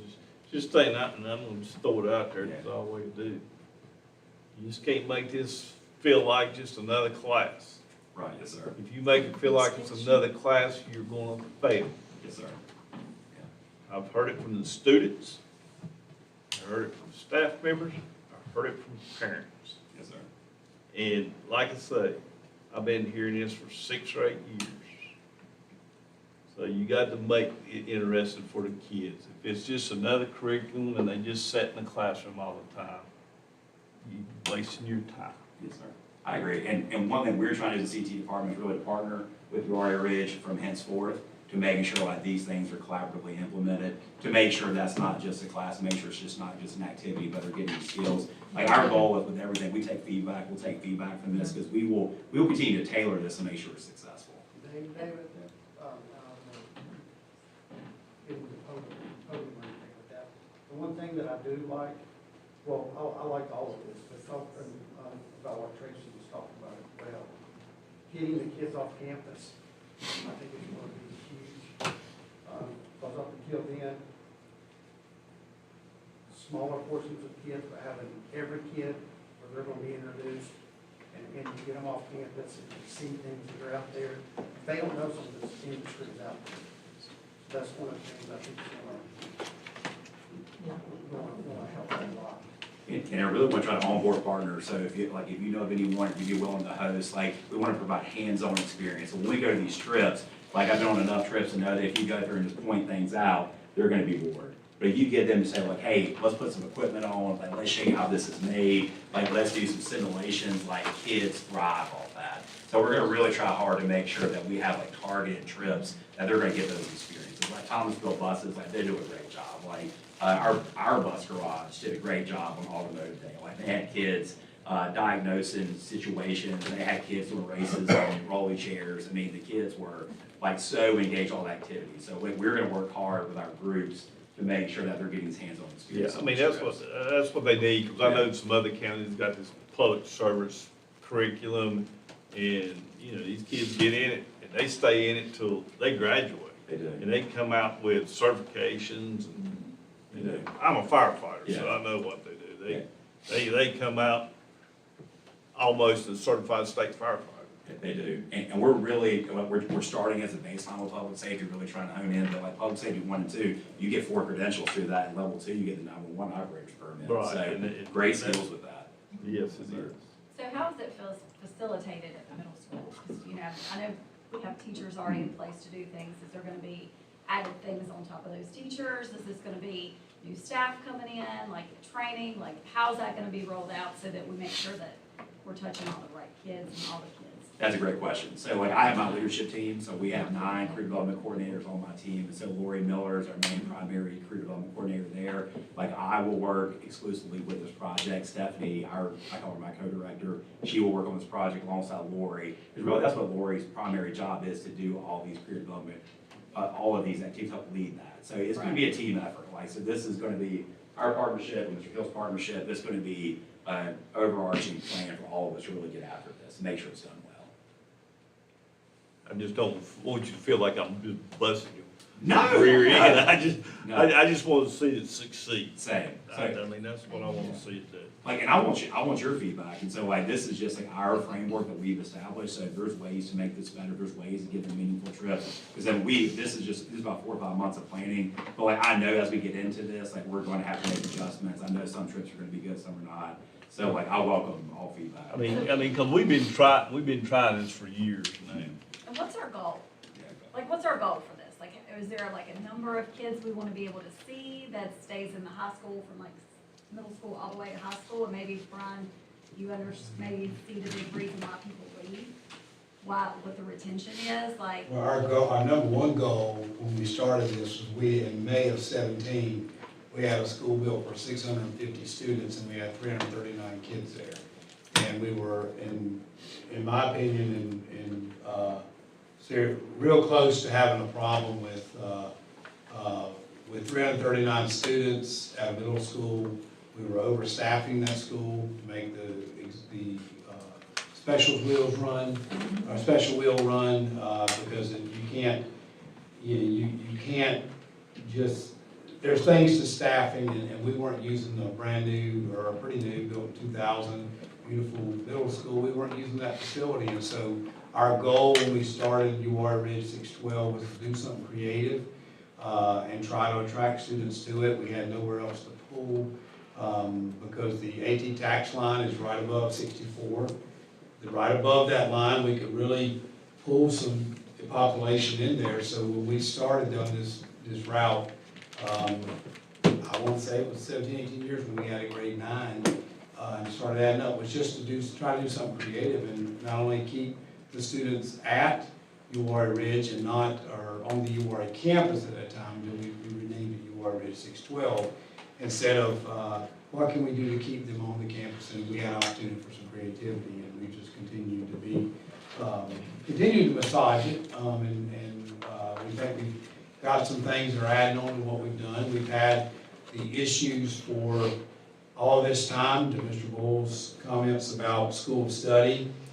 We originally, students were declaring a school of study in middle school, and they were staying in that school of study for a long time. And to many of Mr. Bull's points, is people would say, well, I don't know what's different about my kid being in public service and being in leadership communication, and so we worked at that. So we tried to, Tammy was middle school director, and we tried to really do a lot of working of how can we incorporate some of the schools of studies tenets into the regular instructional procedures, and what's played out over time is how can we do some of this in combination. So what you're hearing tonight is the beginning of a partnership, a strong partnership. Even though you can say that UR Ridge has always had CTE like any other school, we are really up in the partnership between our CTE department and UR Ridge, more so than any other school in the system. So that may not come with a lot of excitement from the other schools, but I'm going to go back to what I started with. We have a school built for 650 students, and we need to be using that facility better. We had an opportunity to be creative because we had open seats. Back in the day when this all started, the original plan in Randolph County School System, based on my research, was to build Providence Grove, Wheatmore, and then build a new high school in the southwest zone. Well, this brought, what we say, 75 seats per grade level, so it brought 300 high school seats to Southwest Zone instead of building a new high school in that zone. That was the original plan. So that kind of had a piece to it too, as Whitaker as well. Was how can we bring some high school seats to Southwest Zone? We've got seats open, don't need to build another standalone high school. And where we'd be right now, if we had that, we've seen Southwest High get smaller. I think it was 1,100 when I got here. And we've seen it decrease in size. Now we're seeing it go back up. But we'd probably be, if we had built a high school in those days, we probably would have a lot of high school seats in one of the two traditional high schools there. Right, and really what I presented, the exploration, the tailored employability skills, is really building to like, really out by the grand finale. Like these are like the new concepts we're trying to roll out in 25, 26. Next slide, please. So here are the pathways that we have recently implemented, so I just want to build on this, because at the end of the day, we're still trying to hug the 3 schools that we've established. So early childhood education, we have a talented teacher out there at Ms. Curry. We were about to have our first internship opportunity where our students will be going to Tabernacle to serve in their classrooms. They serve kids 0 to 8, so we have, I think, 14 slated to go to Tabernacle to be in that school, so excited for that program. In that program, they also get a chance to earn their early childhood credential, first aid, CPR, and AED. This is the first year of Adobe Academy. That's gaining some popularity. That's really focused on graphic design. Kids get a chance to earn credentials with Illustrator, Photoshop, and InDesign. And then public safety, Mr. Summey's doing a bang-up job out there. We started Public Safety 1 this year. Those aligned credentials in 1 and 2 are the Law and Public Safety Competency, the National Incident Management System, Community or Emergency Response, CERT, and then the 911 Dispatch. Here's an old ass funny question. Yes, sir. NIMS. Yep.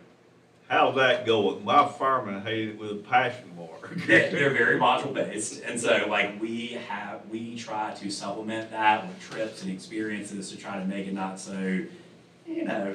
It's tough. Yeah, and what they're getting is they're getting what you get in the industry. Oh yeah, you're gonna get. I mean, they get their certification, the 1, 2, 7, and 8. That's yes, sir. Pretty simple, but it's tough. I hate for high school, middle school, you just attempt it.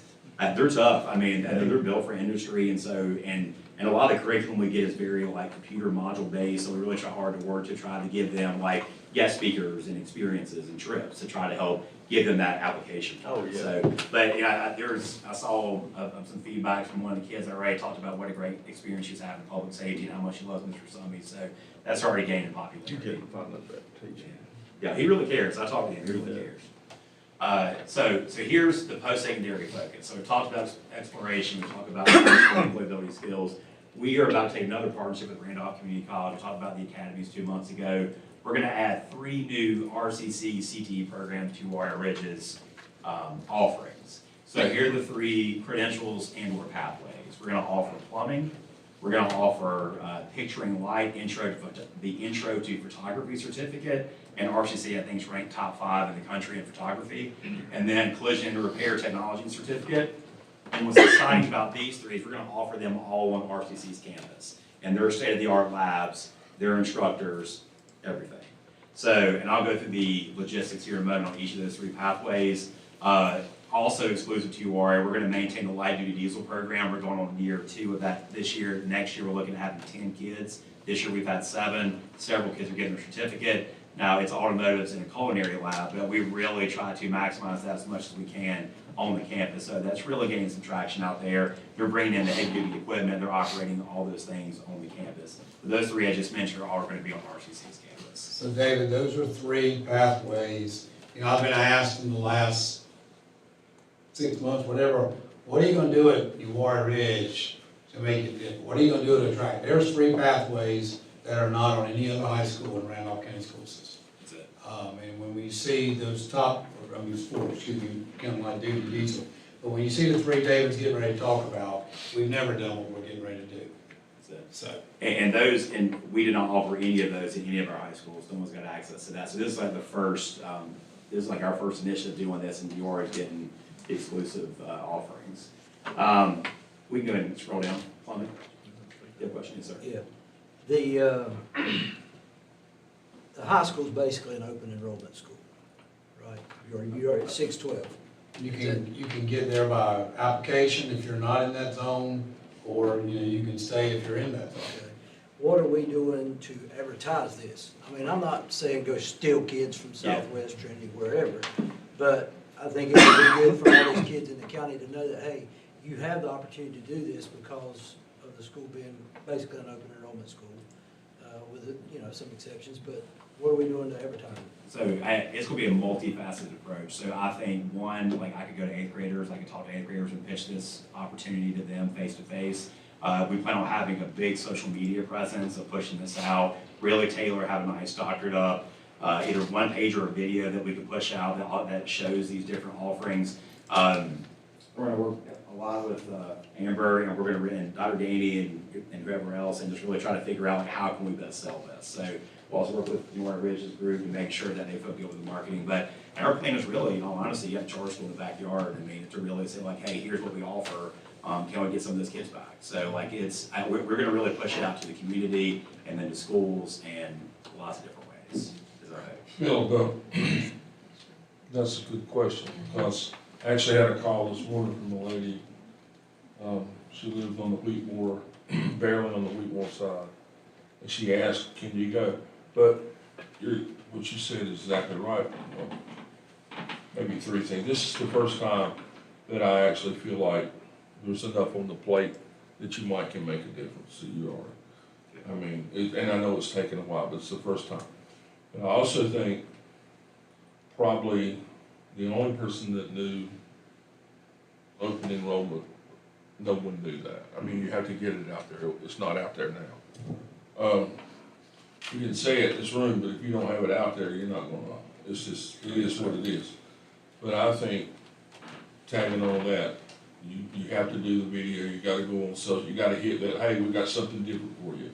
Is there a problem with Wheatmore and Trinity coming to URI Ridge being the ATF gas They tax? just would have to pay that tax still, I'm sure you can't get out. So But you we could have to do- pay that for them, or they pay that? No, they would pay that themselves, you know, it's just the same tax they pay anyway. Like a supplemental school tax. Be no different than Ashburn your City. mother-in-law Like paying going to taxes Yeah. to go to. You got to pay whether your kid goes there or not. Right, it wouldn't matter. Yeah, they could come, but you know, like the virtual academy, they had, what, 50 kids? And then it went on social media blitz, and you double your enrollment basically. So, you know, that's a great tool, but I think one of the best tools is, we'll get the music. I mean, we gotta have the music and you gotta get the ball. And, you go to visit the schools, 8th grade, you go to Southwest, you know, play the music, here he comes. I mean, we put a bandana on you, rip your shirt off, whatever you need to do. I'm sure you can sell it. I mean, when he walks in and, I mean, that's the ticket. I mean, You gotta go, hey, we got something different, The guys. the biggest thing with this is what you got to sell and promote Yeah. is the credentials and certification Yes. certificates. It's no different than promoting the early college. What got early college? Your kid goes to early college, comes out with associate's Yes. degree, Right. and parents says, boo, that's saving Unless me they're not money. paying stuff. Don't And you if think you the promote best thing these I've done so far? certificates, if you promote, I mean, you really got to promote that, because these kids say, hey, I can come out and have this, I'm ready to go to work That's when I right. graduate. I don't That's have to right. graduate, then go to Then go RCC to for a RCC. year and a half That's right. before I can get a job doing this. Have you done You polling think to it's the see best kind of shot they're what the paying? students there I mean, now you got are two interested right in? there, Because, I mean, plumbing it's and great. collision, You jobs are put wide open. everything in the bag and Yeah. say, we offer it, but if there's not a kid there that wants to be a plumber, Well, again, we're barking up the same tree. So we have talked a lot with RCC over the past few months. We've talked with URI Ridge staff and trying to figure out, like, we're looking for what are 2 trades and then what is something that's gonna, we look for 3 things we feel like are gonna sell. Right. And so we didn't poll the students, but we have asked a lot of questions, and we've also tried to hug RCC's instructor availability. And so we also look for quick credentials, things that they could get maybe within a year's time frame that could fit our parameters and also fits your average schedule, so they could also be back for your core classes. So like we looked at a lot of different certificates, and we feel like what is going, and talk with staff, and just kind of feel what is going to be a good thing for your current students, what they're interested in. So like we really tried hard to listen and to also figure out what's gonna be a best fit to their 8:30, 11:30 parameters. Well, and this may not make some people happy, but when we changed this school to a 612 school, our enrollment went on up to 500. And now it's coming back down, so it's time we've got to do, and the board's been asking for something different. And, when you see these 3 credentials, I mean, I've seen the children, so you asked that, and I know you've got the interest inventories and all that you do through CTE, But I've seen the children's interest in the, what is it called, David? It's called the, Automotive Day at the Petty Center. Yep. I've been in there and I've watched their reaction when taking 10th graders over there. I'll be shocked if these seats don't fill up. I was excited about that being one of them, one of the pathways being added. But I say this because this is the question that keeps getting asked me. What are you going to do to build the enrollment there? What are you going to do to keep kids from wanting to go to Southwest? There's the question. There's the question in the middle of the floor, because they come out of Farmer and Tabernacle, and what are you going to do to keep them from going over to Southwest? And so here's another step, another page to this story, because quite frankly, when we added 9th grade 1 year, 10th grade, 11th grade, 12th, year by year, getting into a full high school. And so it took us 4 years. That was part of the early plan. Also, a thing that I mentioned, Ms. Whitaker, when I was saying, this was originally the first one-to-one technology school in the system. I mean, now we have one-to-one technology in high school, but that was one of the main points of it. Add one high school grade every year, 3 schools of study, and one-to-one technology you weren't going to be able to get anywhere else. And so that was the original, one of the original tenets of this project. But it can be done because this school rose right on up to 500 kids. And I remember it got to the point where, that's the point when I learned you can't put a mobile classroom on that campus. It started going, and I was made aware by the facilities people that the limit is 650 or 660, you know, and that's all. There's no space for the way the water sewer is on that campus. So it can be done. We've got to do something to turn the tide back and get that. What happened to that? Let's just say 500. The last number I looked at the other day was 411 students total on that campus. So we're getting in a dangerous zone of being right back where we were with only 3 grade levels, now with 7. So, you know, the photography I think is going to grab. The employability, when I think about the plumbing, there was another pathway they didn't make, which is another employability piece with the, that RCC was trying to make work and Dave was trying to make work. But that collision repair and Petty Center is, I think, will be, I'll be shocked if that doesn't grab, because I mean, there's a lot of things going on there from the painting of vehicles, you know, and David's done, David and his staff have done a really good job of that, what do we call automotive day, or whatever. It's a manufacturing day, really, and one side is the automotive piece, right? So we have an automotive day and a manufacturing day for the 10th graders, and we have all the kids bring about 15 to 20 kids, and we push them through like what they would see, like in that type of pathway. And we also pick those 3 pathways because they are extremely hands-on, and like their labs are very like real-world simulated. So we try to figure out what's going to be a good sell for the kids. And so like there are a lot of like class-based like certificates they can participate in on the campus. So we try to figure out 3 like hands-on certificates that we feel like kids would get tremendous hands-on opportunities through the certificate.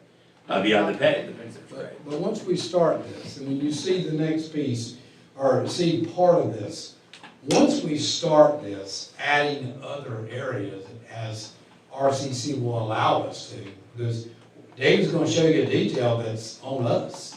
It's going to be on us, and we've got a plan for it. So once we land there, I'm very excited about this. Once we land on the campus, I think we're open to whatever RCC will open up there.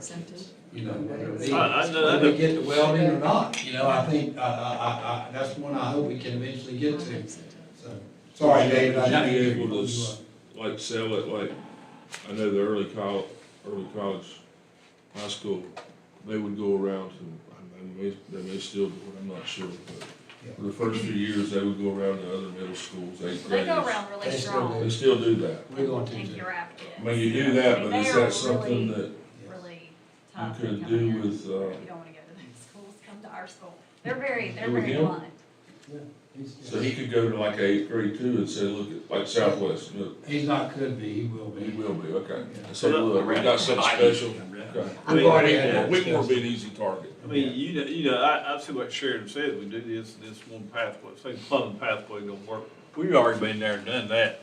We started the drones, and we seen after a year or so, that wasn't gonna work, so when you see that, if, after a couple of years, it ain't working, you niche it, you find something else to replace it. I mean, Todd's been here, Fred's been here, and Gary, myself, when all this started. And I will give you this, there's been more conversation in last year than it was in all the other years combined. I mean, as a Board of Education and everything, we failed. We failed URI Ridge. We did. We promised all this stuff, and it would never happen. Now we're in there, we're trying to fix it. So it ain't gonna come overnight. But you gotta have a strong person driving that bus. You do. He's gotta believe in the. And Dr. Cross, I believe you're the man to do I it. appreciate that. Thank you. Absolutely. Well, and I hope this is the tip of the iceberg, and I hope this opens the door to a wealth of opportunities and different pathways. It is the hope, and I'll do everything I can to make it successful. So just a little bit about plumbing. So plumbing is a one-year pathway, 2 courses, 2 semesters, plumbing 1, plumber 2. What I like about this is flexible GPA. So some of the college transfer pathways make you have a 2.8 or higher. This is flexible, and the principal can have to kind of waive that flexibility to get students that were interested in the program. These are all dual credit. They count as high school and college. It's going to be in person, RCC and the plumbing labs, Tuesdays and Thursday. They are going to have virtual work Monday, Wednesday, and Friday. So again, we're hugging a college schedule. So unfortunately, it's not going to be 5 days a week, but we have worked with their staff and our staff to try to make sure that learning never stops. So again, Tuesdays and Thursday, virtual Monday, Wednesday, Friday. Fall semester will be plumbing 1, spring semester will be plumbing 2. Just like, RCC, they're taking a chance on us. We're giving us protected seats. So we get 7 protected seats in plumbing to get started. And here are the outcomes. I like Mr. Bush about certifications and credentials. So plumbing 1, they're walk away with a OSHA 10 credential. Plumbing 2, so plumbing, they've already worked with other local plumbers and they have like a local credential.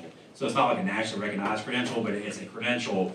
Their curriculum is really based off of Randolph County plumber businesses. So it's like so if kids come out of plumbing 1 to get that certificate, high chance they get hired with a company. Now there might be other training or more credentials they have to hit, but there's a really high chance they're going to get a job with this 1-year pathway. So what's really cool about this too is students get a chance to walk to RCC's graduation, so they could be a junior, take this credential, go walk at RCC, get all the experience of walking, come back to senior year, walk at UR Ridge. When y'all, I ain't gonna put we in there, y'all done the work. We got 7 protected seats. When y'all had that conversation with RCC, if this works out good, was a conversation they may protect more seats in the future for us? They really want this to work, and they have been great to work with. And so, we have really looked at a lot of pathways. And so, it's been lots of conversations, lots of meetings, lots of, going back and forth. So, they want this to work just like we do. So, there's a lot of mutual partnership. I've got a good luck email before I came from an RCC partner because they're excited. They're excited about this. They're excited to have our kids. They don't have a ton of daytime students. So, they're going to welcome us with open arms to their campus. Now, one caveat to know is they will be in classes with other CCP students. So it's not going to be straight up you are a rich protected section. There will be other students. So let's say we have a huge interest and there's empty seats and we might have 10 kids that might be interested and they have the open slots, high chance we could get those slots. But they're saying, hey, we're going to box out 7 for you in this protected registration window just to make sure you get first dibs. And then after that registration window closes, it goes open there. I know how it works. They want to fill those seats because their money is based off their seats being full. Yes, sir. Yeah. How's the calendars work there? So, and it's been a lot of planning on that. So we have worked diligently to try to make that happen. So, and I'll get more details here soon, but we're going to hire a staff member, a part-time staff member who will bus the students over all day, stay on the campus, bus them back, kind of oversee their virtual learning, make sure they're taking care of them on Fridays. And just to make sure that all the kids are progressing through the program like they should. There's a few pieces, there's a few areas where we're not aligned, but RCC is trying hard to align with our schedule with this, so there shouldn't be too many conflicts with that. I mean, as far as RCC starting before our calendars. I think, it sounds like to me that they're trying to start day 1 with us. And so, I think we're both starting the same day. is my, is we're in our conversation. is we're So gonna- they gonna make their calendar like our school calendar for these classes? Yes, yeah. So my understanding is we are starting day one together with our first day. Yeah. All right, so intro to photography. So this one is a seniors only program. This is the first ever certificate they've offered. So they're coming in with some tighter parameters on this. They want mature students just because it is nationally recognized. They have some really high expectations to hit. So they really want to focus on that maturity piece. So right now we can only get seniors in there. This is a 3-semester program. They'll have one course each of the 3 semesters is dual credit. The GPA is flexible. Semester 1 and 2 are going to be in person Monday through Thursday. 8:30, 11:30 are the general parameters. That includes class time. Then they get dark room time with that as well. Summer session, we are going to run that summer session, and that's where the calendar gets a little wonky. So their summer session is going to start 2 weeks before we dismiss. So we're going to run, so those seniors will run 2 weeks of that summer session, those last 2 weeks with us, and then continue to go 6 more weeks, and that staff member will continue to bus them those in-person instruction days. So when they get out of that, three semesters, Fridays will be virtual days. We have 5 protected seats. Again, this is the first time they've offered this certificate, so they're just getting started. Students will earn the certificate after successfully completing 3 courses. They'll be able to walk in the graduation ceremony. Through the 3 semesters, they'll be well prepared to advance in the next level of their degree, their associates, or they'll be able to start their own business. Questions, thoughts, photography?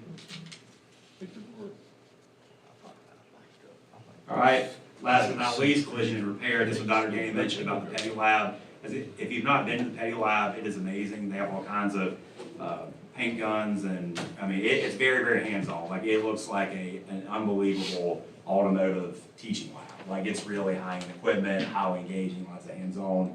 It's in the Petty Center. This is for juniors and seniors. It's going to be 4 courses in 2 semesters, so it's going to be accelerated. So 4 dual credit options, GPA is flexible, under 2.8. So semester 1's going to look like this. 1 course is going to be Monday, Tuesday, 8:30 to 10:30. Course 2, Wednesday and Thursday, 8:30 to 10:30. So they're getting 2 courses in a week. All right, Friday's going to be a virtual day. So that's why the essentialness of that staff member being on that campus the entire time to take kids as they get out of class in that designated location to make sure the safety component's there. So that staff member will handle that early dismissal for that hour until the others get out of class. Okay? Semester 2, they start their 3rd class, semester 2, Monday, Tuesday, 8:30 to 10:30. Course 4, Wednesday and Thursday, 8:30 to 10:30. Virtual day on Friday. We get 10 protected seats with this program.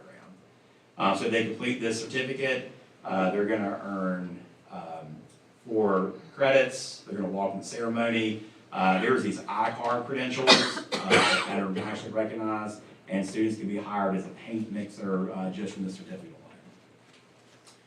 All right, so here's the program logistics. I think I've covered a lot of those in the other 3 slides. So we're going to transport them each day, Monday through Thursday. We're going to have a designated activity bus provided by transportation. So our plan is to leave every day at 8 a.m., kids on the bus. Classes should start at 8:30. Everyone, we should be off that campus by 11:30, 11:35. Back to Uwharrie Ridge for lunch. They're going to eat lunch on Uwharrie's campus and then move on with their day for their last 2 blocks. So we've had lots of conversations about that, so we feel like it's going to be tight parameters, but very doable. That staff member is going to be essential. We'll have a plan B in case that person calls in sick. We'll have designated Uwharrie Ridge staff members who can drop the bus if that person can't show up for any reason. We talked about part-time employee. So this staff member will also be responsible for ensuring that all kids come to the campus safely. They're going to supervise the Friday day. So we were projected through just running, budgets. We think the annual cost is going to land anywhere between $35,000 and $45,000 a year. We're prepared to assume that cost. It's going to be upfront buying all the equipment to get people rolling. Like, cameras are expensive. Like, we plan to check those out, and that is not something we're going to gift a student. And we're talking about consumables. There will be some light consumable costs, like for the collision repair program. Like, there'll be paint suits that are like $12 to $20. Like, who picks up that cost? We're still looking into those details. But we will have the primary cost handled in that budget each year to maintain this. So here, marketing plan. So I think this is huge because, again, it's how do we tell this story? I think it's multi-tiered approach. Right now, we're working on Timberwolves Day. We have Tabernacle and Farmer. We've met with them. They're coming, when's it gonna be, sometime in March? We're bringing them all together. We're gonna start pitching this right in front of them, fifth graders. We're gonna have a big theme day. We're gonna give middle school tours. We're looking at t-shirts, make it a big theme, multi-hour day with both our main 2 recruiting pools. So they'll be on URI's campus. We're gonna kind of show off all these new things. So we're excited for that day. Both principals have already signed off on that. Social media, external marketing, working with the sports department and other central office staff to really push that out across all the areas. We also really want to highlight that in its own community, URI community, as well, that charter school being there. We're looking at a middle school marketing plan, like early college. They are very good at telling their story, like how do we do that across our 8th graders especially, so they can take advantage of these opportunities. And then we're really working on, over the next couple of months, like how do we establish the Timberwolves brand? How do we showcase this? Because this is a lot of information. How do we compile it all together to really be, clean and concise? How do we market these like, hey, you're going to get this to come through 7 years at URI Ridge? So we're really working on like establishing that career-focused brand. That's all I have. Questions, feedback? No, I just think, 2 comments I'd like to make. 2 challenges here we're facing. I know the question was asked about the pathways.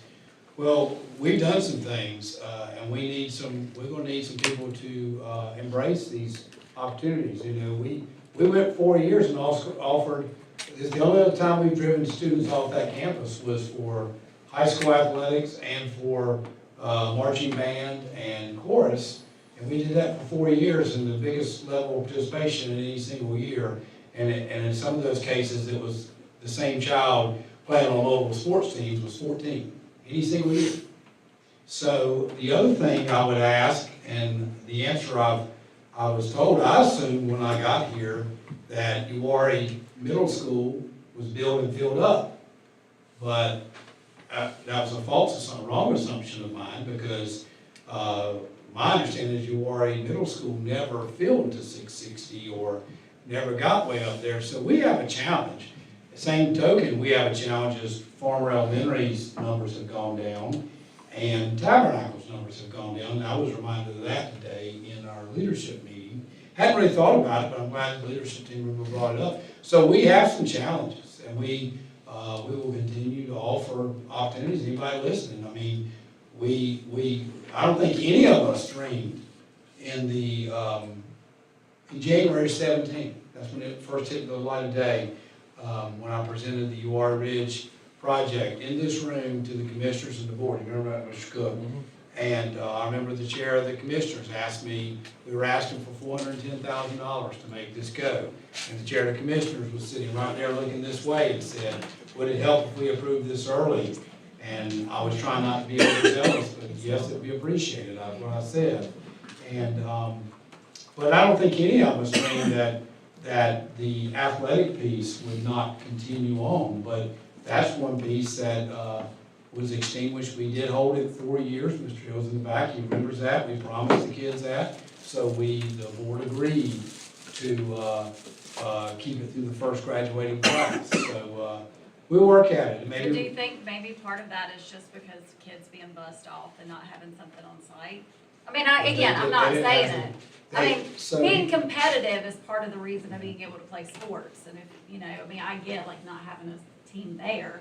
But, now you've got a lot of kids at the middle school, and they're gritty kids, but they're part of the problem at the middle school is that a lot of kids go ahead and go to Southwest middle school. So they've funneled a lot of the kids because they want to go to high school and play sports. If we were to maybe do something kind of like Ashboro Hybrid has done, where we're not playing against other public schools, maybe we're playing against, I don't know, private or homeschool kids for that school, being we're kind of a little bit niche-y anyway. I mean, maybe that would help keep some kids there that want to play sports but want to be a plumber. I mean, I don't know. And Brian may want to throw a shoe and hit me in the head with that. I don't know, but I think busing kids I wouldn't want to be bused. Well, when we did that because our schools are members of the athletic association, and you either have a standalone program, which we could have done, which we don't have the facilities. We do not have a high school football facility in URI. It was not and you built wouldn't have for to offer that. We don't have a high school baseball facility, but you can either be a standalone or you can assign your school population to another school, which is what we did, which, the Southwest people weren't incredibly Right. happy And I get because, that. I mean, I'm not speaking for them, but I could feel it because that made them bigger than all they had on their campus. But if you looked at the number of high school students that were at URI, there's no way you could have a high school athletic program with that few students. So my point was simply, we went to something initially that we thought was an obvious early grab and a successful grab, I guess, and maybe that's not the right word, but it didn't, as we watched it, and it came up in this boardroom, how much participation did we have? And, I thought, I get what you're saying too, Ms. Whitaker, driving over, but there's just, But you've got a lot of kids at the middle school playing sports. I mean, I feel like there's quite a few kids over there that's playing. If they wanted to stay in that track, they're like sports, but they know maybe. It's been up and down competitively. over there the last few years, now hadn't it, Brian, for middle school sports? Well, a couple of years ago, y'all were begging people to play football. I mean, they had a pretty decent little football team this year. I mean, Corey's doing great over there. When Dr. Gainwell, he was saying, we got to 504 students before COVID, and then now we've dropped down, like you said, I think we're on 408, 411.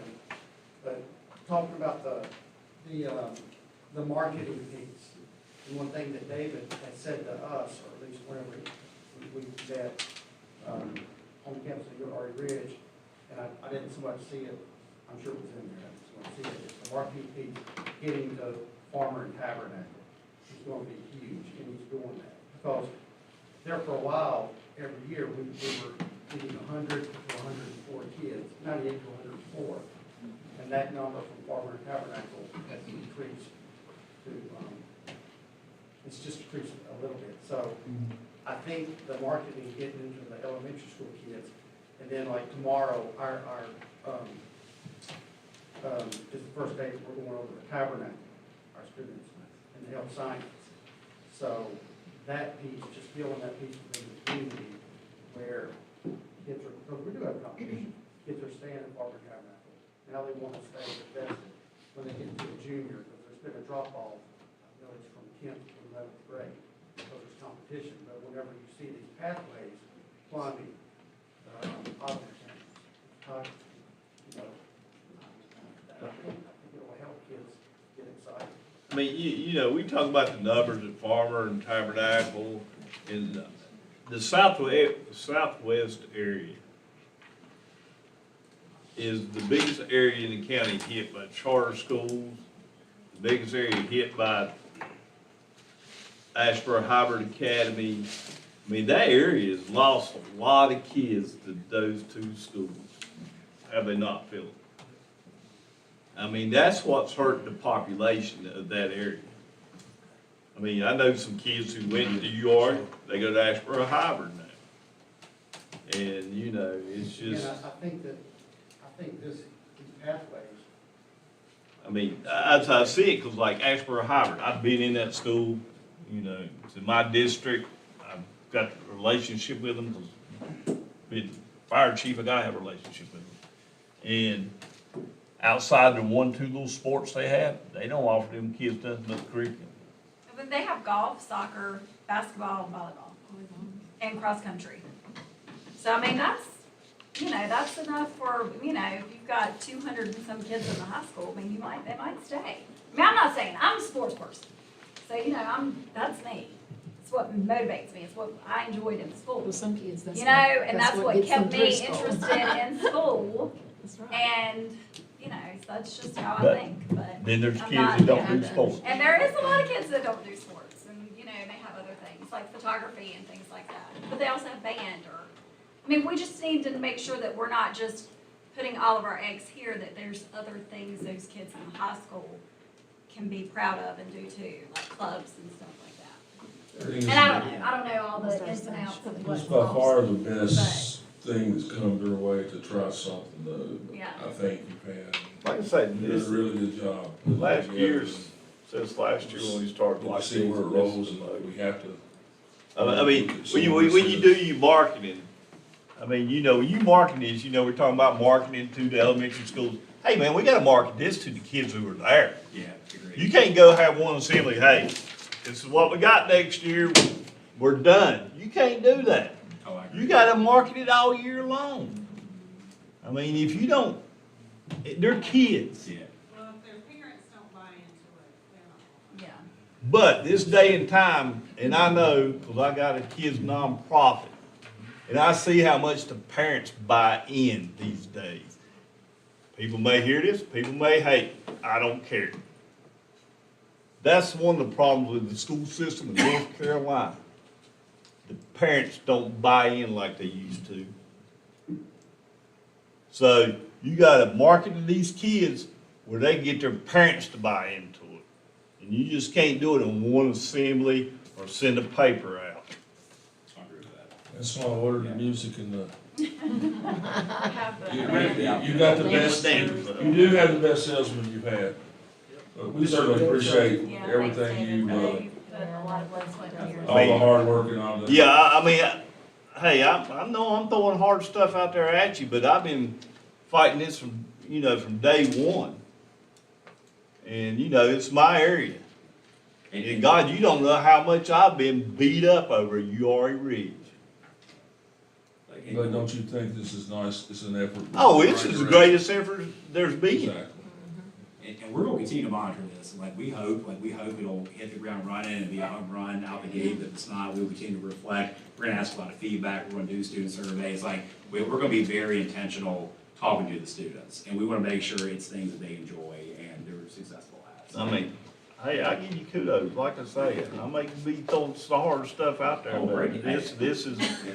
this is what we need, and we just can't, and I said, like I say, some of my colleagues may not like what I said when the school board failed URA Ridge, but we put it out there, we were happy, we got this started, we forgot about it. It never grew. It's like anything, you don't put fertilizer on it, it ain't gonna grow. And we didn't fertilize it. Mr. Cross? Yes, sir. What happens to our students, for instance, if an instructor is sick or there's an emergency or something like that? So we'll have to develop those internal controls, and we've talked about that. So we feel like having that staff member throughout that duration of time on our RC campus is gonna be important. So when that person drops the students off, that person's responsibility is gonna make sure all the kids get to class. We're gonna put them in a designated location. RCC staff's gonna know they're gonna be available to help where needed. So, and then we'll be right across the street. So we'll make sure we have internal controls for each day, and we'll also have a backup plan. Like I said, if that person can't make it to campus, we'll have a plan B, we'll have a plan C. We talked about if a student had a doctor's appointment at 8 o'clock and has to make it to their appointment, we need to develop controls for that. But what we're gonna talk is everyone needs to go through the bus. Everyone needs to enroll in URA Ridge, they need to ride that bus, they need to be, just for the safety piece of it, and so we can make sure that everyone is doing what they need to be doing. So we'll also have to check out equipment, those cameras are about $1,000 a piece. We'll have to check in those cameras, check out those cameras every day. So we will have to develop internal controls for that. So we still have those details to flesh out, but we will make sure that's well communicated to parents. We'll make sure those details are fine-tuned. So we have a high sense of urgency getting this out the ground for registration in spring. We'll have that taken care of. That's a great question. Can I share one more thing with you? It is- When I look at this, I sit here, and I'm bad to think outside the box a little bit, but I'm thinking, looking at all this, take a copy of this and the next time you or Dr. Gainey talk to someone pretty high up on Toyota, say, look, this is what we're doing on the southwest side of our county. You can take this, and we'd be more than happy to have a pathway to Toyota at Eastern Randolph High School or something. You help put it there, and that would be a big deal for something like that to put in another part of the county. It would be huge. And along with this and all the other career academies, we're really trying to make sure we're aligning it to our future jobs. We want to make sure it's all aligned and there's purpose behind these pathways. So trying to fill workforce gaps, trying to make sure that what's next is there for all the kids. Thank you so much, Dave. Thank you. Great job. Thanks, Brian. Okay, need a motion to approve the consent items. So moved. May I have a second? Second. All those in favor say aye. All right, this time we're gonna move to the action items with Dr. Gainey. Okay, board members, the next item is a gift. On December 2nd, received an email from Sheena Creech, Executive Director of Curriculum Instruction, Digital Director of Digital Teaching and Learning, regarding a gift from Energizer of Asheboro. It's batteries, and the value of the gift is $18,195.35. And due to its value, I had to bring it to you for final approval. I accepted it on behalf of the school system, but I'm bringing it to you for final approval because of board policy 8220 requirements being over $5,000. This is something they do almost every year, isn't it, or two? We've had it several years. I'll look back and, I don't remember the last time, but I've had some in the past, so. It's pretty nice. It sure It's a is. big deal. So We I don't, asked- we don't want to bet the dead batteries in our Yeah, we would pass that, that's an honor too. So we need a motion to approve the gift from Energizer of Asheboro in the form of batteries at a total value of $18,195.35. So moved. Have a second? Second. All those in favor say aye. Uh, All right, thank you for making sure that happens, yes. Okay, Dale?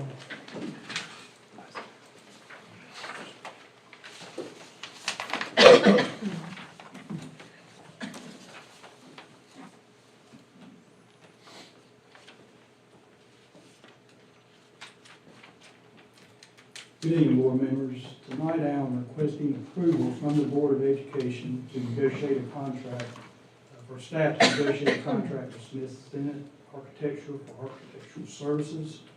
We received several responses to the request for qualifications that we advertised. The committee reviewed the responses and conducted interviews with selected firms. The next step in this process is to work with Brooks Pierce Attorney to negotiate a contract with the recommended firm per your approval. I'll be glad to answer any questions you may have about the request for approval. Just for some of the, like Shannon and Philip, this is the architects we used when we built Trinity Middle. And Sharon and I sat in on the interviews of the finalists, I guess you could say.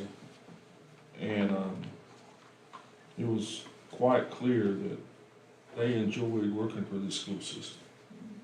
And I was totally impressed with how much they enjoyed, you know, the conversation that all Marty was and Larry and Dale, but I'm sure I think they all felt the same way. It was, I mean, not all school systems are fun to work with, and the way They wanted to come back. wanted to come back, but they don't want to come back. That says a lot.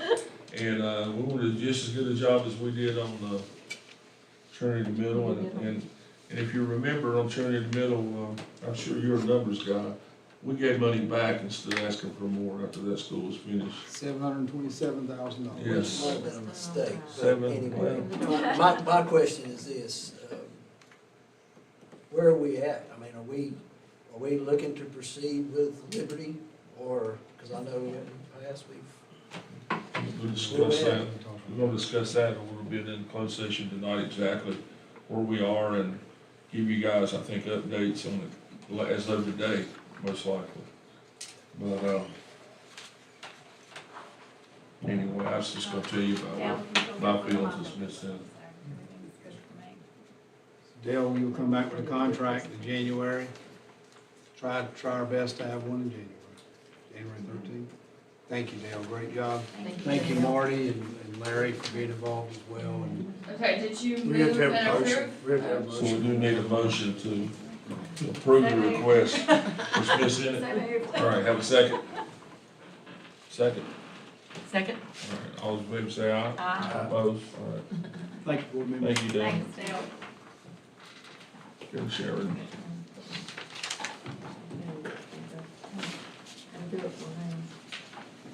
I move that the Randolph County Board of Education go into closed session pursuant to North Carolina General Statute 143-318.11A1, 3 and 5 to preserve the attorney-client privilege, to discuss confidential personnel matters protected by the North Carolina General Statute 115C-319, and to discuss negotiations related to the acquisition of real estate.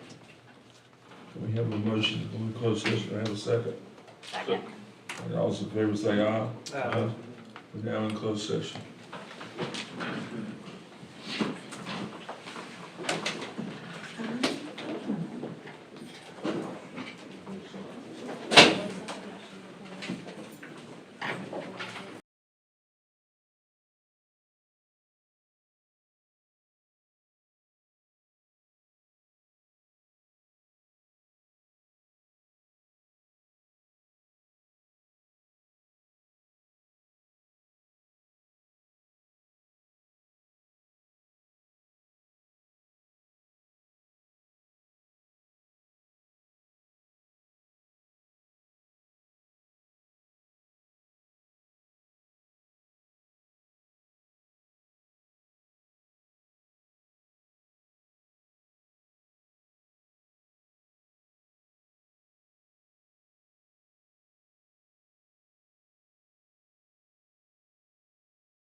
I ain't on call, Midnight, so I've I'm been on good. call last week. I was on call last week. Tell them they got to look at it. I really Yeah, about 4 hours in the morning. All right, so we need, we ready? Oh, Gary, you told me about being home. I get so sleepy driving back from Spencer at night, I can't hardly. What, have you What got, time do you get home every You night? going every night now? We start Thursday every night, but, On the weekends? just after by Sunday I night, work, so. I work for you for a small fee, $50 an hour. $50 an hour. I know, the travel. When he makes up the extra hour, you get paid. It starts when I leave home until I get back home. Get gas drive the money. bus. That's it. Been there, done that, and got the t-shirt. It used to not last this long. When I worked at Wesleyan, we. Usually we by drove- we had 10 a little o'clock, yeah. Short bus, and we had to drive, No, we had to what? drive on our own, and I didn't have to How have many any years do you kind work of. at Between Three. Sharon not lining the people up right and you talking and. You not signing your Well, paperwork? come on, Tracy talked a lot about y'all. Just come on, get Tracy. What did he say we talked too much? Well, you line people up wrong, took some extra time. I just slid the poinsettias back, All right, so we because need they were to- all staggered. We need a motion to approve the certified personnel So report. moved. Second, Second. all those in favor say aye. Uh, Need a motion to approve the classified personnel report. Move. Second, Second. all those in favor aye. Need a motion to adjourn. No. Wait, No, wait, no, wait, no, wait, no, wait, wait. no. You wanna go? I think, You gotta- Mr. Cook, you need a motion to transfer What? necessary You gotta do- funds out of fund balance to cover the superintendent's recommendation. Oh, we gotta do that. I thought we were gonna, Yeah. so we're gonna do the land thing. What was what? Where you been? move the money out of fund balance. Oh, God. Hey, you talking about me, you think I know what's To going cover the on. recommendations of the superintendent. My eyes been closed, I Yeah, don't you're know. right, I am Gary's been open. We need a motion to move the money Yes. out of fund balance To to cover follow the. the superintendent's recommendations. Yes. Yes. Have, Second. all those in favor say aye. Aye. All right, Now we can adjourn. I knew that. Now adjourn. Now we're gonna adjourn. Sharon, yeah, and you said. All those, second, Second. Yep. all in favor? give me- Aye. Aye.